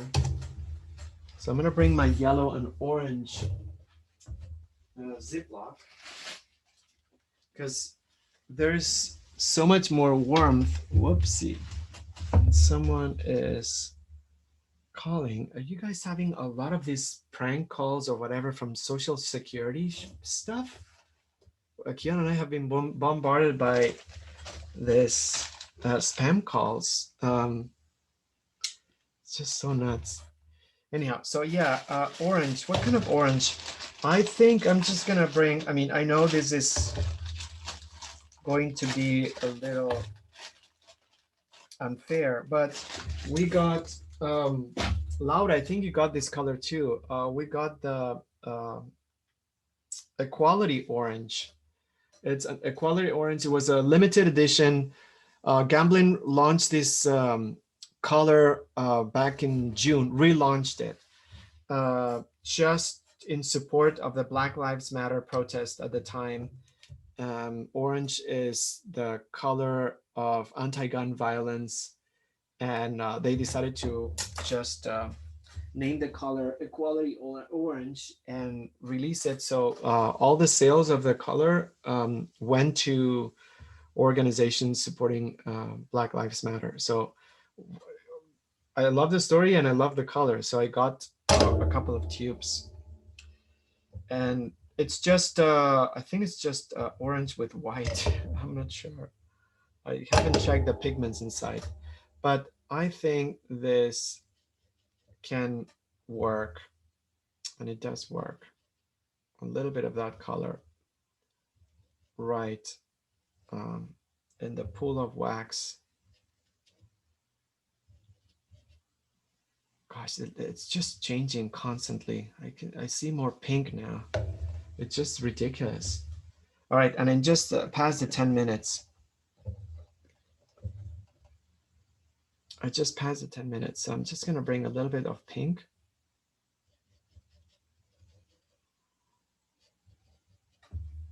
And I'm just going to stop. Let me just bring some of the color here. Here's the um, control issue thing coming up. We think we have it, and then, but it's not exactly, and we cannot move away from it. We continue working on it. Okay, I just want to shake this. Julio, are you struggling at all with your camera? Your candle melting? It's shorter, but I'm not looking at that. Yeah, it is. Yeah. I was wondering, working from life with the candle. Yeah, it's definitely with much that. shorter. Yeah, 2 hours. I mean, that's a significant amount of time. Right. So I'm kind of anticipating if it gets really, really short, it may be really cute. I don't know, but right. Yeah, it's gonna be it. I'm gonna leave it like this, and then 10 more minutes to, it's gonna be less time to the flame. Oh gosh. Okay, since I have the Equality Orange, okay, I need to think this through because the wick is darker. So, and I need to do darker first. Okay, got it. So I'm gonna bring a small brush and I'm gonna do the wick first because I was gonna do the flame first, but no, I'm just gonna do the wick first.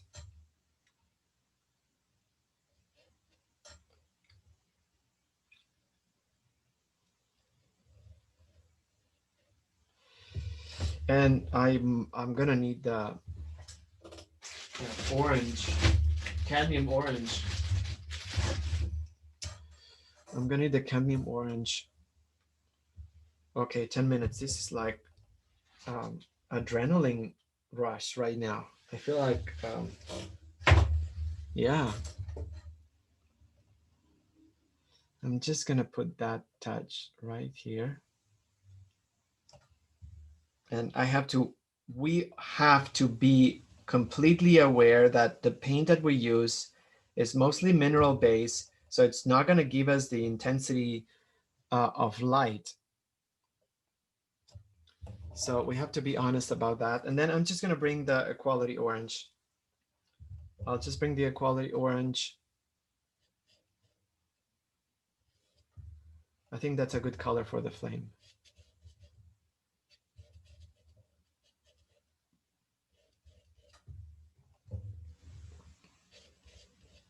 Yeah, it is.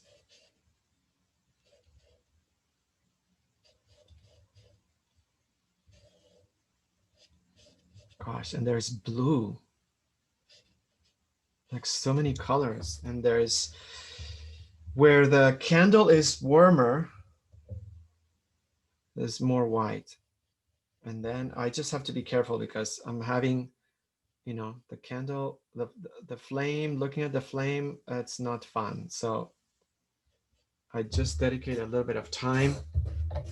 Not bad. It's not bad. Okay, okay. So um, let's just do this. A little bit of a darker notes outside.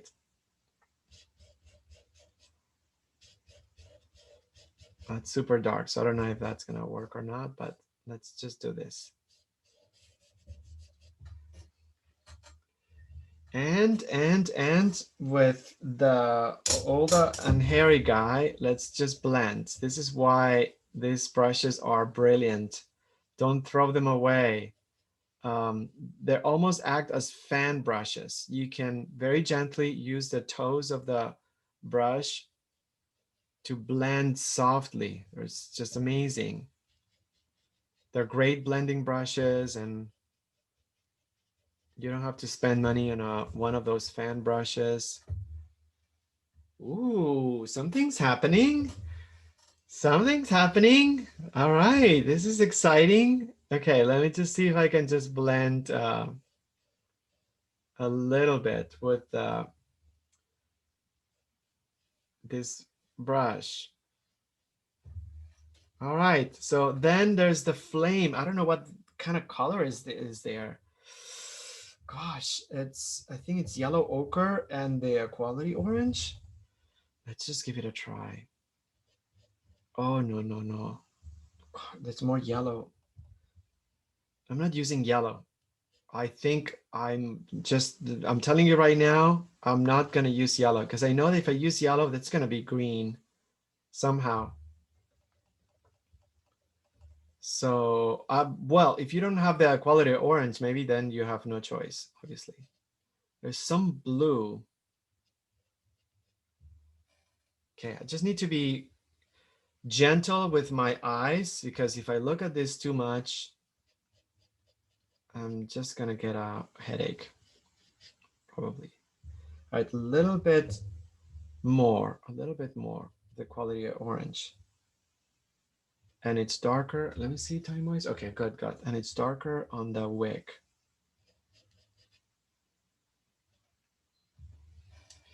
And I think the shape is a little bit different. Oh, this is so interesting. So interesting. The shape changes. It's a little bit straighter. It's a little bit straighter. It's not like, I guess it depends on the wax and but this edge is definitely straighter. Well, I don't think that's too bad. I don't think that's too bad. Let me see if that orange, when we did the walkers, we realized that there was a lot of orange going on. So I think I'm just gonna put the beginnings or the idea of a halo. Oh, yes. The idea of a halo with orange, that edge, it's less warm. The things that are hotter in fire are closer to white. So we learned that there. And then the orange kind of like works. I'm gonna bring some orange. Oh, I'm so excited. I'm gonna bring some orange inside of the flame.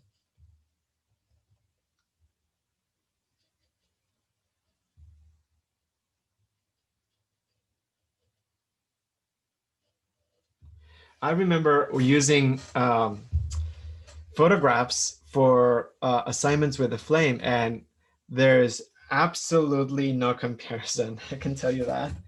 There's so much more going on with a flame that's live, so much more.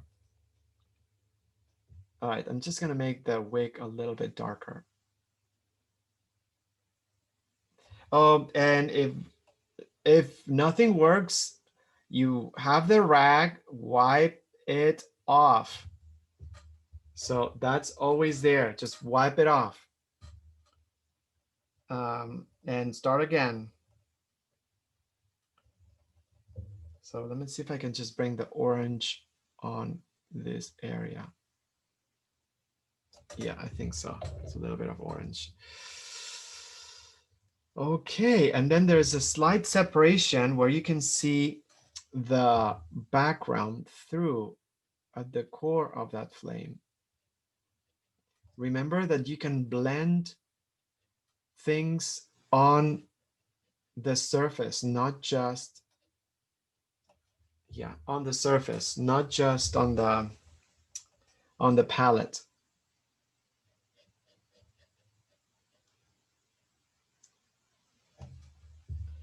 I cannot wait to hear what you guys about your experience, if you want to share it with us later.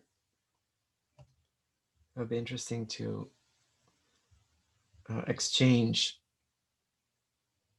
feelings about this. All right, so I think I'm just gonna stop it right here. All right, no, I still have time. That's good for the flame. All right, so I still have time, and there's a little bit of blue underneath. So let me see if I can just add that blue, because I love that area, that blue area. And also on the side. I'm using a tiny brush. I'm using a tiny brush, and then I'm leaning the forearm against the edge of the palette so I can get more of a steady pulse.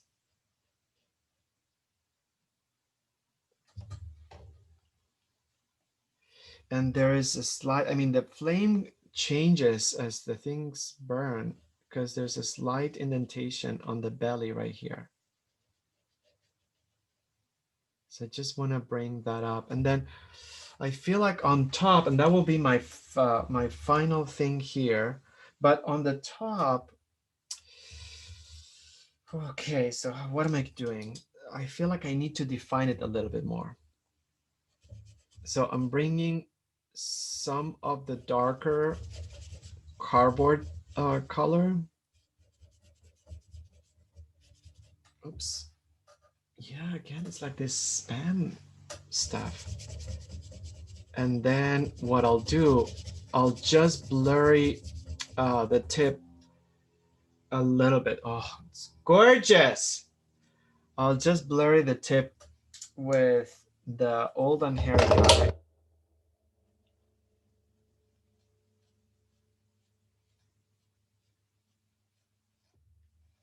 Yeah, just a little bit, just pinch it.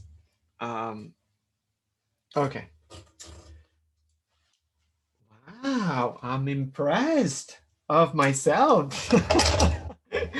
I feel like I need to work on this a little bit more, the bottom, but I think in regards of the candle, my experience is that having it live has provided much more visual data that I was able to process compared to a photograph. So there's no comparison. The flame that I see right now has more of an intense orange, and especially the part inside of the flame, there's a transparency that I wasn't able to translate.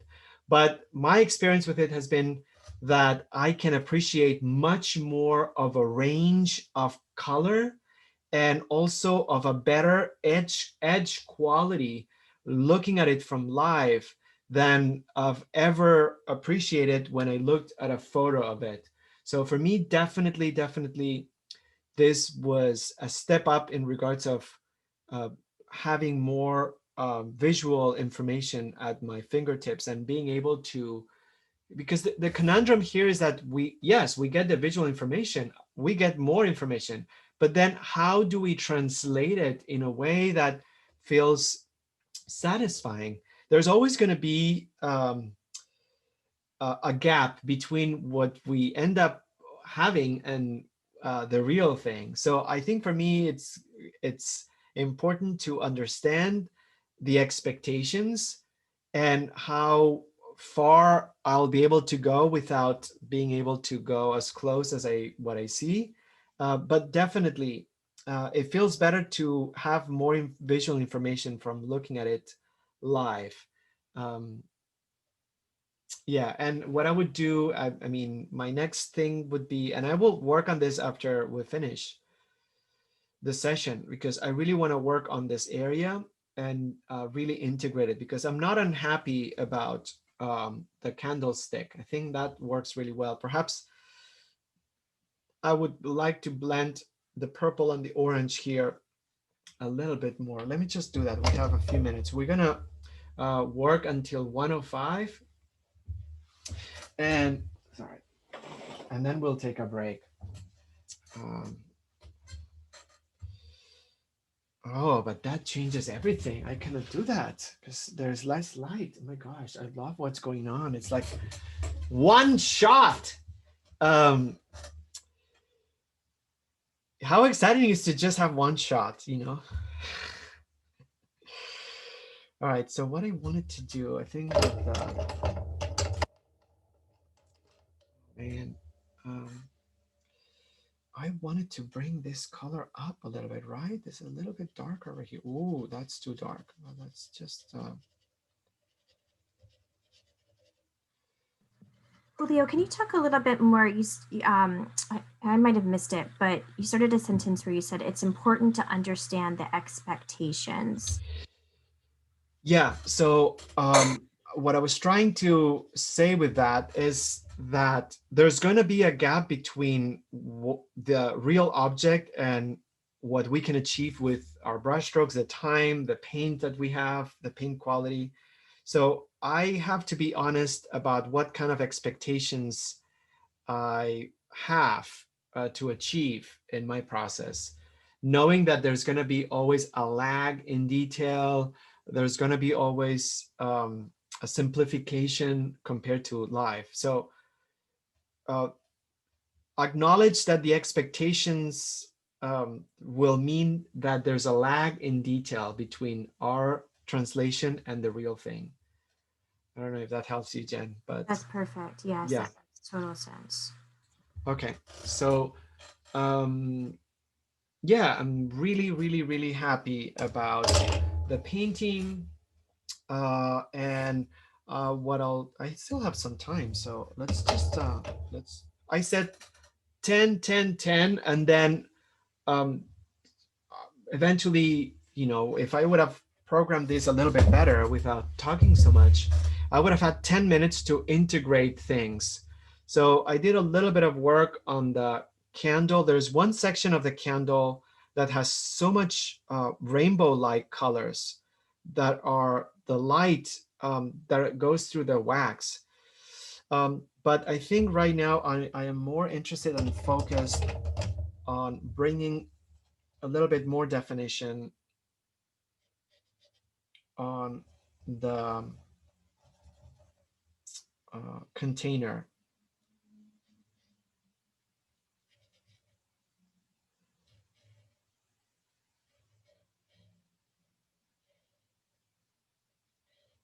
Okay, so, and I'm bringing some zinc white. Yeah, and on the other side, same thing.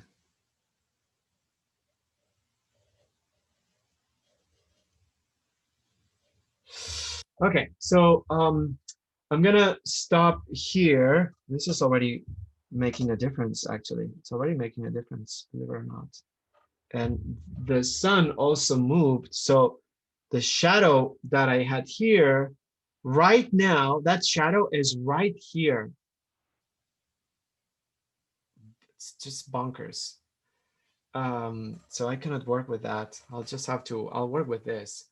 but I'll just spend more time with the bottle. I think if I get the bottle, this feels a little bit too flat. I need to exaggerate it. But if I work on the bottle, I'll be able to bring it home. All right, so this is what's gonna happen. We're gonna pause the recording. We're gonna take 10 minutes. We're gonna reconvene at 1:15 if we hope you have the time. And what's gonna happen is this. I'm gonna drink water. I made myself tea and I haven't even drank it. So I'm gonna drink water. I'm gonna use the restroom. I'm gonna stretch because, being so engaged, your back probably hurts. Just bend down, stretch, and take a picture of the progress and upload it to the folder, because what we'll do at 1:15, we'll just go over the stages that we have worked on, and we'll be able to provide some pointers and hopefully a useful list of things that may be applicable to the painting. We consider every piece of work to be work in progress, and even though this is completely optional, we encourage you to upload the work, because it's an opportunity for everyone to learn something about our own process. So 1:15, I'm gonna stop right here. We'll see you at 1:15. So hello and welcome back. I can't believe 10 minutes, it's nothing. So it's like I was kind of like rushing, and I just got a jacket. It's a little bit cold. And I am going to go right ahead and start sharing. And also, I'm gonna, what is it? Oh yeah, I'm just gonna make it so you guys can unmute yourselves and talk if you want to talk. So, and there's so much. The paintings look amazing, and you guys have taken so many directions. It's so exciting. And a couple of things. So I'm gonna start with Hania, if you're still there. So Jen, can you hear me first of all? Yes, I can hear you. Okay, so Hanya has a couple of images. They're towards the bottom. Okay. It's like, so yeah, those two that say Jen Eldridge. So those two are her inspiration. Okay. Oh wait, did the paintings not come through? Hold on. Okay. Her paintings or her. We starting. I mean, do you see the sketches? I think let me see this Yes, right here. okay. Oh yeah, yeah, yeah, yeah. Yes. And this And one then right the here. one beside it. Yeah. So I think she started that one that you're looking at now, Okay. and then she decided to switch. But obviously she can speak for Okay. herself. So thank you. And we started with Hania because she's in the UK, so she's very late. It's starting to get really late there, so that's why we're gonna start with her. So Hania, thank you so much. First of all, it's so great that you joined us today. I know that you're super busy, never feel obligated, but know that when you join, we are thrilled. We love your work, and we feel blessed that you want to dedicate some of your painting time to join us. These are two incredible, exquisite, fantastic options.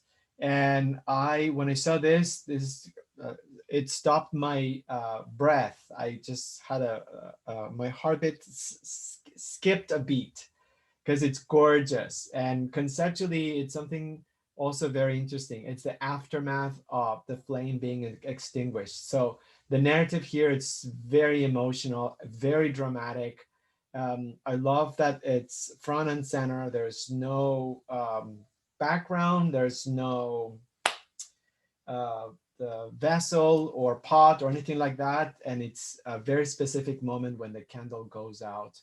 Um, Also, aesthetically, this is very interesting. The quality of the lines on the smoke is amazing. And it looks like you worked on a dark surface with either chalk or light pastel. So very interesting. So for me, this is worth developing because knowing your style, I could see how you could incorporate some of the abstraction that you use in your landscapes on this. So consider it. And then this one is also very interesting in the sense that you have different sizes and you have diversity, variety. I love that the background is also flat and you can play with the sense of light. So definitely what I would do is, I don't know how much time you're gonna or you want to dedicate, but I would just work on both if you could. Um, so again, one of the things that I love about your process is that you really take it very slow, and that's very good. That's very good because it's if you have the opportunity to do so, or anyone that has that opportunity, that's the pace we should follow. So I can wait for this to be developed a little bit further compositionally. This is very interesting. I don't know how much more of that space you have on the left side, but that's dangerously getting closer to that magnetic edge. So know that because it's likely looking at like it's a little bit off center. So consider that before moving forward, just because edges of the format have this magnetic thing. They just, things that are closer to them, they just drag them towards the edge. And it may be a harmless thing, but um, perception wise, it could just really become noise and interference that we don't want on a painting. So um, I think that's what I would say. And if you have anything, let me know, but we'll just add comments as you upload progress. And Sarah Jennings, I don't know if I saw a text, but I wasn't able to Yeah, say. Sarah's not able to join us right now, so you can. Okay, perfect. So I'm just gonna go and turn off the phone. It just happens like that always. Da, da, da, and no. Ay, ay, ay. Sorry, I'm just like squeezing through. But let me just actually I'm just gonna go by order. I didn't have time to organize. But Dina, um, you uploaded this image and do you want to share what this means and why you're using it? Oh, let's see. Yeah, I was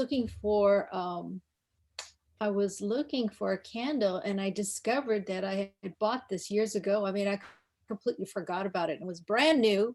And I thought, this is perfect. So it's the first time I pulled it out. And I lit the tea candle, and then you had the little pineapple candle snuff. And Oh, just it matches the decor, the metal on the bottom that you could put the oh, glass tea holder. Well, it serves as the snuff base, or right. you can put the tea glass holder on the base, and that's what I just Okay. did. And so, but obviously the colors are a little hard to match, so I'm going to try and I'm gonna have to work on this and see what's going on. But I did start, and Right. I let saw me hear your that. feedback. Yeah. Yeah, thanks for uploading. I think let me just refresh, but thanks for uploading the progress. And so hold on one second. If I yeah, oops, I just jumped. Um, so this is Yeah. the yeah, Yeah. okay. And I only put a corner in it because you guys were talking about, having Oh, being surrounded, and how Lois had, I think, added a corner to one of her right. paintings, which kind of gives it dimension. But I'm not sure if it'll work for this. So I've got to straighten lines out. I've got to see if I want to keep the corner, and I'm going to have to pull some other colors in, I think, Okay. And you're using Zorn palette, right? Yeah, yeah, but I'm gonna have to re-explore that, and to get it I'm gonna work on it the rest of the day today. Yeah, so. well, I also know we know your process, and I love how you take the time. So I think, and I really appreciate that you uploaded the states that you're at. Um, the thing that I would mention at this stage, I love the composition, and there's something that reminds me of the still life that you did with the two chopsticks. I forgot what it Yeah, was. pomegranate. The pomegranate, yeah. Mhm, So mhm. I think in that sense, if you ask me, and I love that you leave things open, but if you ask me, there's something really cool about these vanishing points. The tiles on Mm. the countertop, I dig that. Yeah, I think I might do that. I think I'm gonna take that route instead of having it in on a flat surface in a corner. I think this actually looks better. Just So consider it, just because it's an opportunity. I love the fact that you have this lighter yeah, things. Yeah. yeah, it's a good contrast with the round. And since So you there's a have great line. Yeah. many objects, Mhm, you have the candle, and then you mhm, have the glass holding the candle, and then you have mhm. the um, pineapple and the stick, Flipper. and and then you have the base. So I think if you bring a visual plane that cuts the depth, it's Yeah, just gonna be almost overwhelming. you're right. Yeah. Just let Yeah. it Too breathe, much. Yeah. I think. Yeah. Yeah. Thank you. Thanks. Yeah, excited to see how this, I mean, your transformations are just nuts. So thank you, Dina. Thank you. Um, yeah, this photo, what's going on here? Who uploaded this? I love this. So Candle. that's Darlene's inspiration, but she wasn't able to work on No, it. it's actually not my inspiration. I was just Oh, just reading kidding. about, I was just happened to be reading a New York Times article about, what's his name?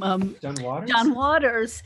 And he has an art collection apparently. And the first picture I came across was the candlelight one. So it's kind of This is like, so good. Thank you. It's so hard to find, paintings, contemporary paintings. So I'm so happy that you brought this up. I'll just see if we can find an actual image of the painting. The painting looks really beautiful. it's the artist Karen Kilimnik. And should I know her name? Because I just started discovering her today and I'm Wow.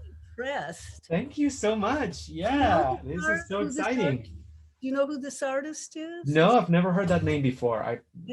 She has great stuff. What do you know about her? Is it like is she still alive, contemporary, or? Yeah, she's in her mid 60s now. I think this was done in the 90s, but she does a combination of she started doing portraits, but not having people sit for them. She started like doing celebrities from photos, which was modern at the time, from different types of things she saw, and combined it with her old love of the old masters. And she's very interesting. Wow. Well, So she has really good work. First thing we're gonna do, we're always you know that, and we're always looking for, especially female artists that are deserving of much more attention than that they've gotten. So thanks for John this. Waters appreciates her. So I'm sorry. John Waters appreciates her. So. Well, that's all we need to hear. Yeah. Thank you. So anytime you work on it, Darlene, you know that you can upload. So, and don't feel obligated either. But thanks for sharing this. This is. I'm not quite sure what I'm going to do yet. I just had to watch today because I'm workman at the house. Wonderful. Yeah, and hopefully the session and the work will inspire you and just give you ideas, because sometimes that's what people do. They watch webinar, and then they do the painting. So Can you see that painting? It's a terrible photo. I took it on the computer. no, that's fun. It's very good. I love. Really great painting. Yeah. Yeah. Anyway, thank you. Okay. Thank you for always, providing references and everything. That's what it's all about. In that sense, Lois, I'm so excited. Wow, this like, okay. So, can you tell us your experience if you want to? I mean, how did you feel about the process? Hi guys. Good. This was a thrift store find candle holder. I didn't know what it was, but I used it for Thanksgiving last year, and it's just kind of symbolizing about, again, with that loneliness of the candle, like maybe, like during like what Joe Biden keeps saying about how there's empty seats at Thanksgiving and stuff like that. So I'm kind of trying to evoke that kind of thing, lighting a candle for someone that's not there, whether because Oh we can't travel and we can't be together, my God. or someone actually died or something. Wow. But it's a crazy cool. I have two of them. They're kind of like this. I don't know what era that is, but they're really neat. They're like, looks like wood. Is it ceramic? It's ceramic, yeah. And this is it's sort of like a growth. Is it supposed to be like a bulb or I like don't a know. I bulb? think it's like a tree kind of trunk or something. I don't know. Wow. Interesting. Yeah, it looks amazing. I love your setup as well. I did And the open box, like you suggested. yeah, how did it work? I mean, Good. Yeah, really yeah, good. I Because think, you can yeah, focus. Like I right. think last week I had my cup. I wanted to focus on an isolated cup, and I had it in this broad open space, and I didn't know what to do with it. Do you know Oh, what I mean? So this yeah. was very grounding. It's a good idea. I think I'll put the cup in there and try and finish it. Good idea. Yeah, I mean, this is it's good. It's a good beginning stage, I would say. And I like the composition also, you show the corner and it's off center, and it's an opportunity to work on the light based on how it reflects on the cardboard. Did the colors change for you also as you were working? Because in my experience, it was just nuts. The colors were changing all the time. Um, Yeah. okay. It didn't. No, not really. They didn't really change. Okay. Okay. Yeah. Well, listen, I just love how you develop the paintings. So I just can't wait and yeah, if you can, because the cup that you did is so beautiful, the ceramic cup. So I would love to, if you could work on it also, I add a few touches because it's worth painting. Yeah. If you ask me. I had to keep walking away from this, you guys. Did you? Because was very like, you didn't want to lose that light Right. that you created by painting over it. Like felt like I just needed to just do a little pass of dark and then walk Yeah. away. Yeah. And I come back. Yeah. No. I felt the same way. Challenging, fun though. Wow. Interesting. Right? Yeah. No, I just had to, I couldn't focus on something for too long. Everything was changing so fast. And then, especially the flame for me was the most challenging to paint. But personally, lots of discoveries for me and a lot of validation about things that we usually say that are important. But this was a way of proving it. So like, but yeah, I can't wait. If you can, I mean, I think the composition looks great. I love how you arranged it. You have plenty of space around it. And to me, I always do that. Give in charcoal, do a half-inch square around it and then work inside there. And I also had that same thought at first. I was going to do it portrait style, but thought again, that's going to make it keep going up. And then when I heard yeah, you say that, I had confidence in my composition. So really good. good. Awesome. Great. Well, Thanks, guys. Thank you. And yeah, so Laura, Oh, and I can see before, one second, just wanted to acknowledge Lois, the different stages. And this setup is just, the photo itself is so beautiful. Thanks for sharing this because it just allows us to peek at everyone's setup. We love connecting with you guys, but at the same time, when you upload or show us your setup, it just feels you're allowing us to feel a much greater level of empathy about your situation and your process. So this is I gave very, myself more time today, like 10:30. Like we should almost say that it starts at 10:30 before you log on. Like 10:30 we set up. I think that works for me better instead of thinking 11 because I've been scrambling the last couple times and I had time and I thought I'm gonna do it. I'm gonna start at 10:30 and it paid off. I think I'm gonna, Lois, thanks for sharing that. I think we're gonna use that as a suggestion for people to start painting before, because I so totally agree with you. And I think if you have the time, because I'm spinning, like, and it's 11, but there's so much that goes on. So being even settled before 11, it's so important. You can, Yeah, settled. Like I lit the candle at 11 and was ready to go. It was amazing. It was a huge difference. Just yeah. that half hour to devote Okay, to. we'll add it to the suggestion because I think it's a really good point. Thank you, Okay. thank you, thank you. And this is the beginning of a wash. So thanks for sharing those moments. Cool. So Laura, yeah, beautiful image. Oh my gosh. Yeah, nice holder. This is just so beautiful. Thank you for sharing it. How was your experience, Laura? Did you have fun? Were you kind of like cursing us? No, not at all. I love the assignment, but you're right. That the light, for me, the light kept changing a lot. I think it's also an optical, I don't know, illusion or something, like where you start seeing around the candle, the luminosity of it. Right. So, but also because my candle was short to start with, I was like, oh. But you know what, Julio? It didn't matter because I started with the candle like you did. And then it didn't matter that it went low because I was just concentrated on the flame at the end anyway. So, but it's so bizarre. That's why I had to take a picture of the candle already short. Did you I see mean, it? I'm just gonna share the candle after, and look, the light's different, the colors are different. Totally different, yes.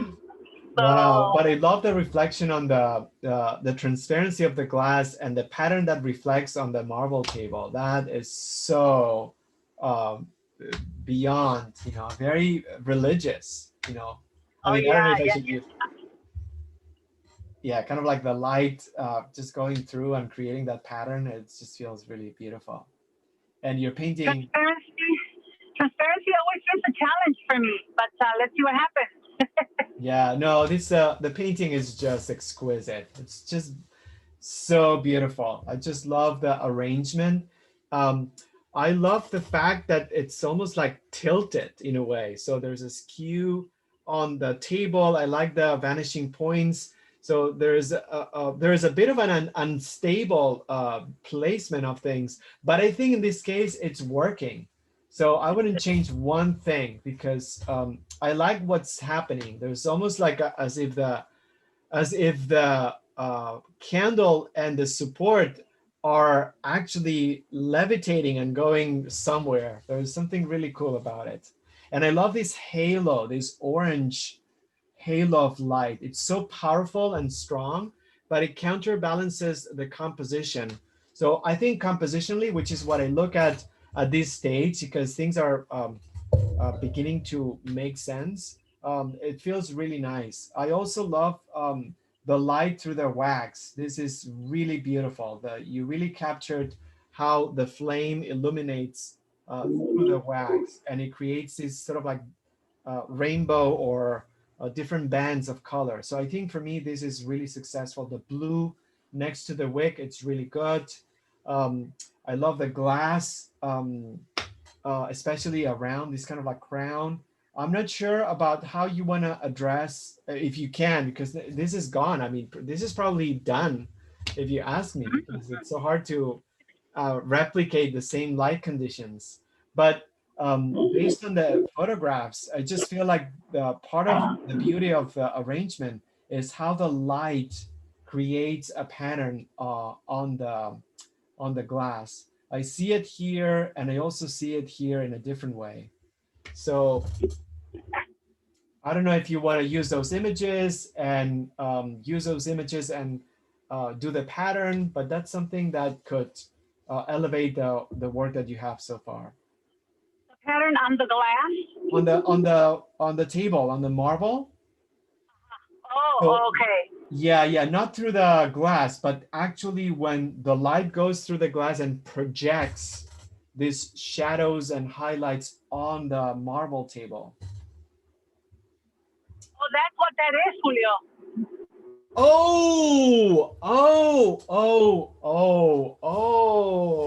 Okay. All right. So then we need to That's talk. what. Because I just feel like it almost reads like glass, and I would bring a different color on the cast shadow. It reads very much like it belongs to the bowl.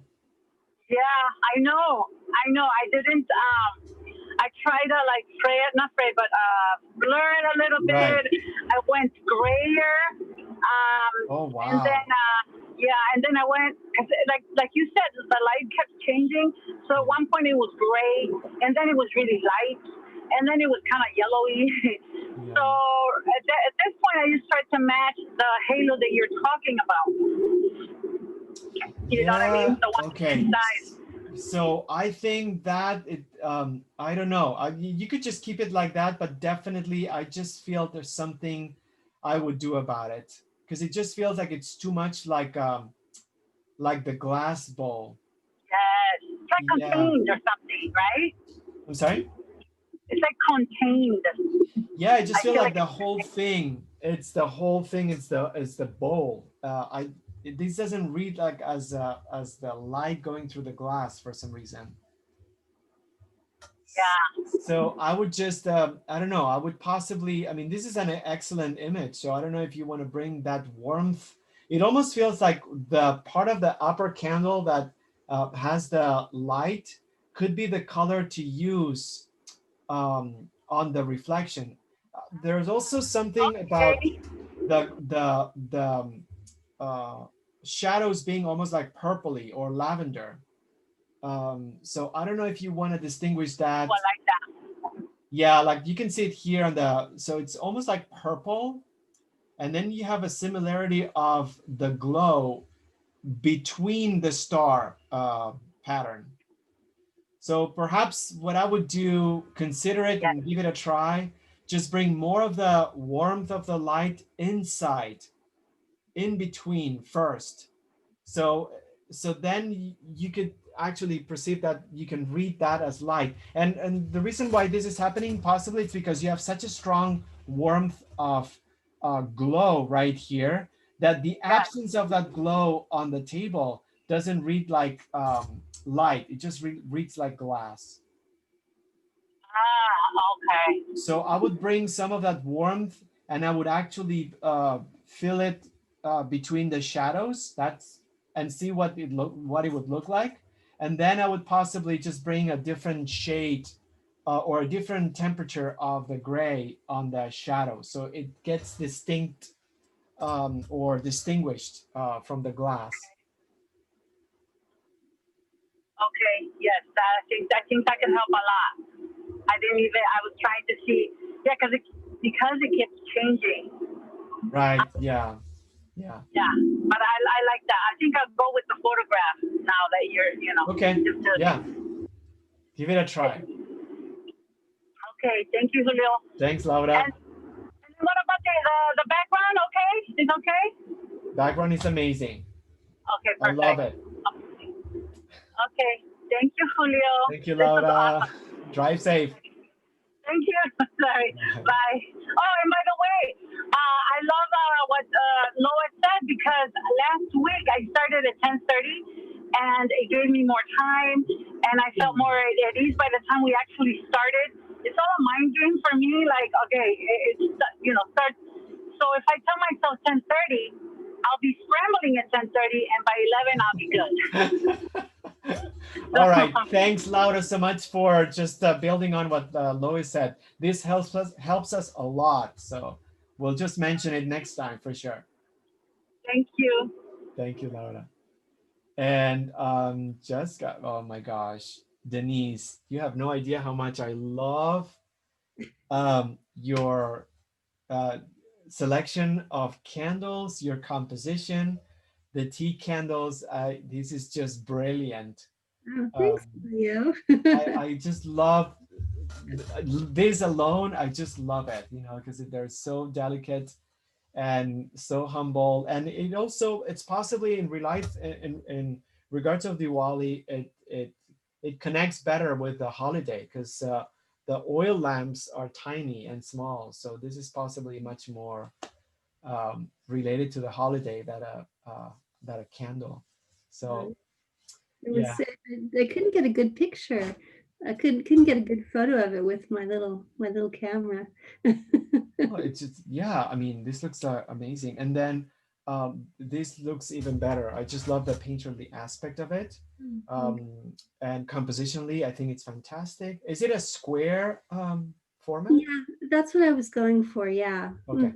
Yeah, Right. I'm wondering if the bottom edge is getting a little too long, or if that's a good thing. Maybe the little slightly off center is good. You mean like the bottom corner or? Yeah, just like that bottom area. If I should sort of move my tape up a little bit, but I don't know, maybe. Oh no, I think it works. You know what I love about what you chose and the format that you chose is that you chose square and you have a triangular composition. And I think that opposition or tension really works just because you have the regular edges or the regular sides, but then you have like 3 candles. So, and also bringing a slight diagonal just on one area. It's enough to give us a sense of perspective, enough to give us a sense of the candles being on a flat surface and then being something beyond that may be vertical. So the only thing I would say, I love the way it ends. I just think, and I like the fact that it's underdeveloped. So I don't know. I think it works. If anything, I would possibly this becomes too much of an accent point. The fact that it's darker. So Yeah, if you want to lighten the whole thing, so I didn't get, because I had a darker, tabletop, and so I kind of went over it with lighter, but I didn't get to that portion. Yeah, but I can see that really strong in the photo. well, just give it a try. But there's something nice about being this being underdeveloped. So if anything, before tackling this, see if you can get any effects or changes by harmonizing or softening that corner, and then you can decide, because it may just be that it feels too short and then you want to continue on the other side, or it may feel that it's interesting in that sense, and you may want to keep it like that. So yeah, and let me see, I'm just gonna put the photograph and let me see if I can just really briefly put it right next, just because again, the simpler the objects and the composition, sometimes the more tricky or the trickier it gets, just because then there's no choice but to observe the light and the quality of the materials of the object.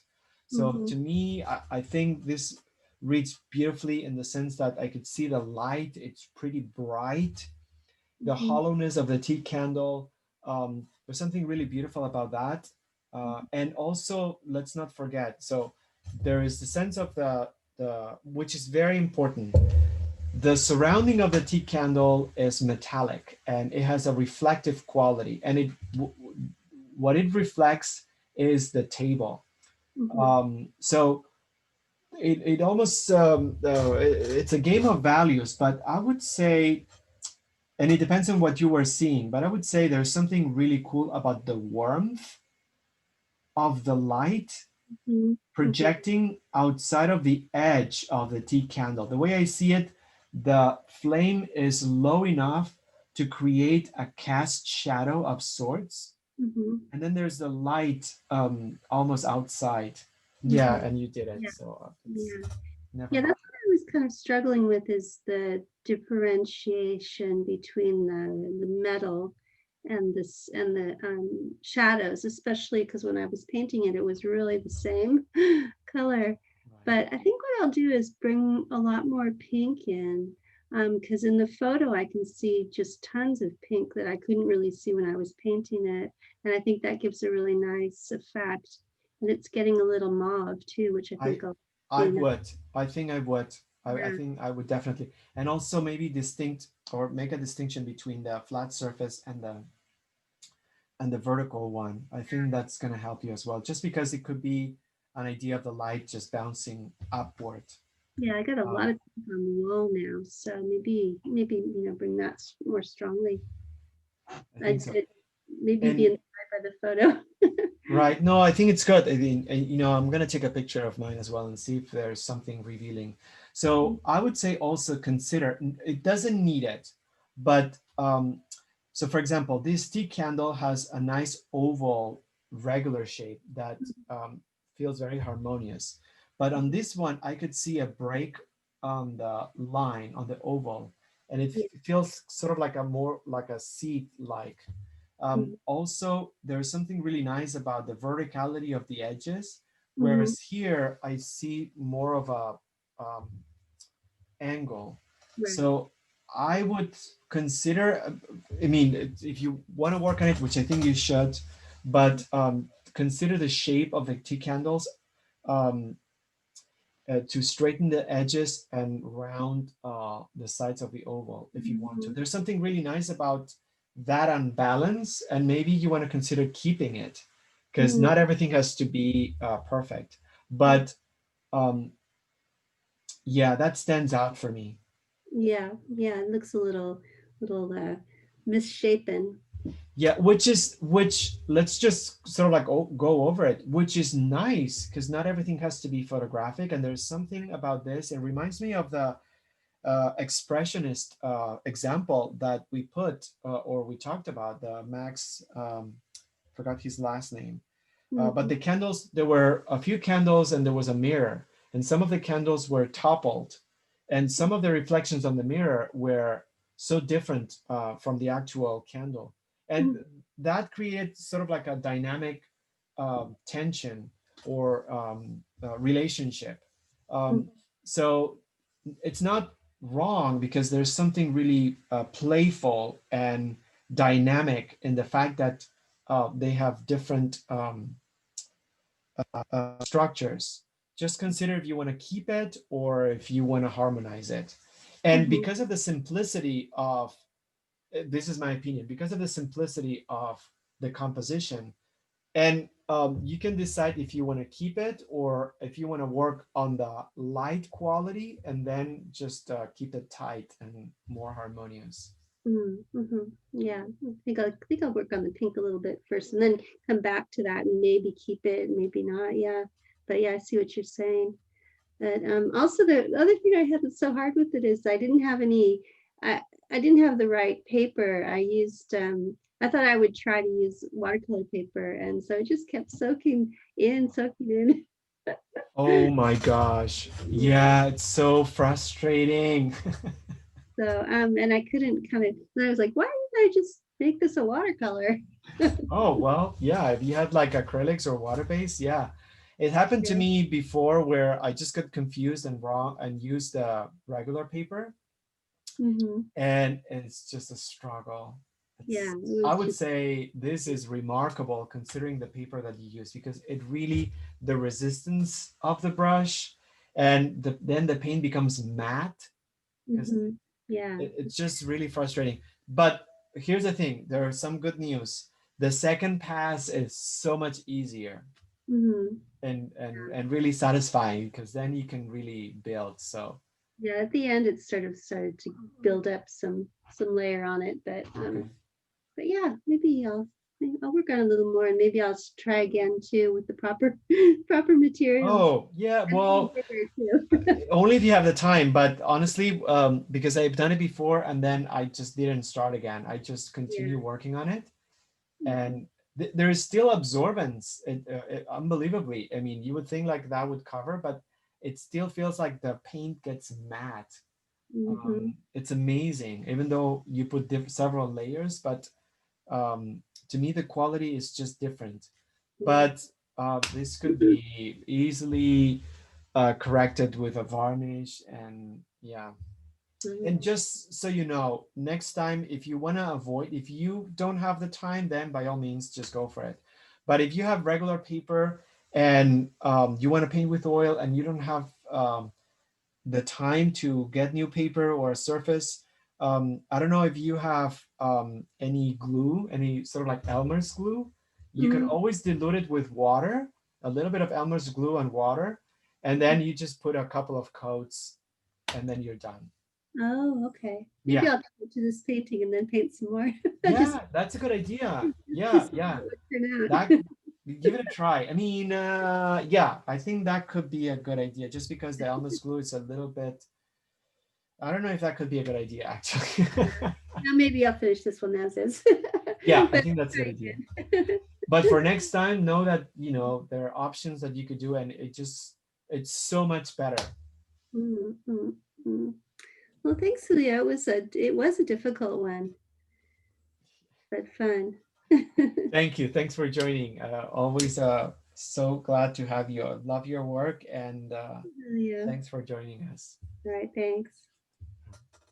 Cool. So I'm gonna do a final refresh and see if anyone else uploaded any images, and yeah. So I did. It's Julie. I got Hey, mine up there Julie. late. It's Julie. But I think how are you? Good. Oh, I'm well. I'm cold. I'm I'm painting in the garage, and there's no light in there. And my candle I had to blow it up because there was such strong wind sucking out the flame. So I relit it several times. Oh, Julie Grace, stop. Well, this is an homage to my mother, who just died in August. And over the years, she's given me these single brass candlesticks, and they don't match. They're all unique. And they're just so wonderful. So I thought, oh, I'll do this in sort of in memory of her. And the funny thing is,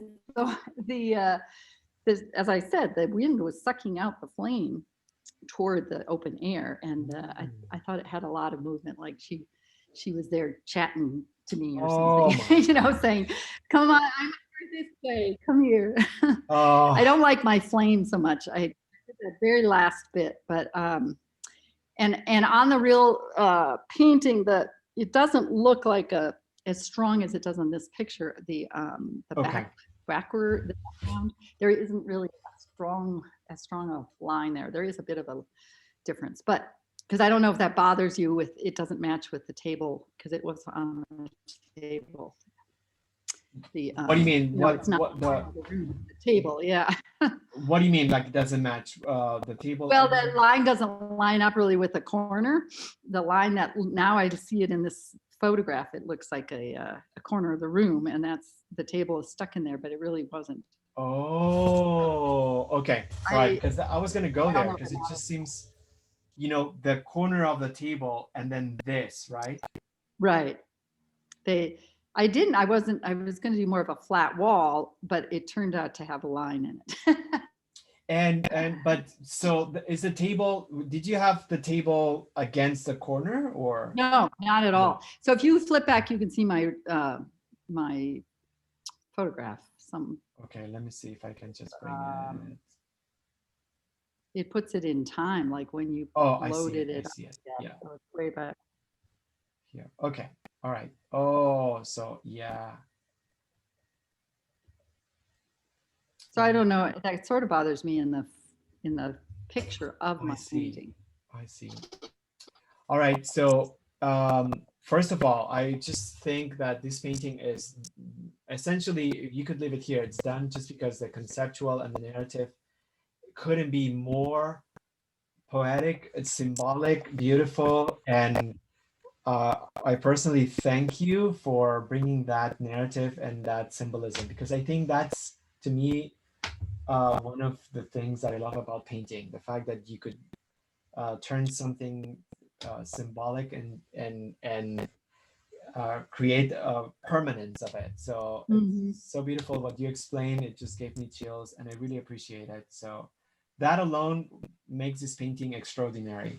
So, but I do, if we are going down to kind of like things, technical things and everything, I agree. Yeah. It does feel like the corner and this corner of the wall, they become almost too um, competing with each other. Right. So I would almost, I don't know how you feel, because I see that there's a shadow. So again, you have like two paths that you can take. Hmm. I would consider either bringing this split of the shadow off the corner of the table, Hmm. or just blurring the whole thing all together and creating a transition from lighter to darker. That's what I think I'm going to do. Because I don't have that much paint on the right side anyway. You know, I didn't really get time to finish that. So, but one of my problems was it's so light, so the flame doesn't show up against the dark, you know, a light background. And then, so then I was thinking, oh, do I take it all in the warmer tone? My tendency is to take it to the lighter tone from the left and just keep going. It's more of a gray than a peach or pink. But I don't know. What do you think? That's a very good observation. Okay, so let me just say this. Again, two paths. One is the fact that you have a contrast in temperature. There's this gorgeous turquoise, and then you have a peachy tone. And those two colors go really well together, turquoisey and peachy. It just feels very vintage and old school and nice. So they go, the salmon and the turquoise go really well. But at the same time, the other path is the fact that you have a lot of color already. You have the brass, you have the table, which is very strong in pigmentation. So having another color will just it takes away from the candle in I a think way. you're right. Yeah. So making it monochromatic, what it does, it just brings attention to the actual candelabra of the candle, actually, the candle Mhm. holder. But bringing the salmon just creates a nice combination of color as well. It takes away from the candle. Mhm. It takes Yeah, away from the I candle. think I'm going to go more neutral. Yep, I think I will. I mean, it just depends. At the end of the day, it just depends on what you want to, what you want the painting to feature, and you are directing the viewer's eye. So, yeah, So, and here's my other question. Yeah. So I didn't paint from the photograph. I had just painted from real life. right. And when I look at the photograph, the shines go actually to pure white. And in real life, they don't at all. You know, it's just slightly lighter.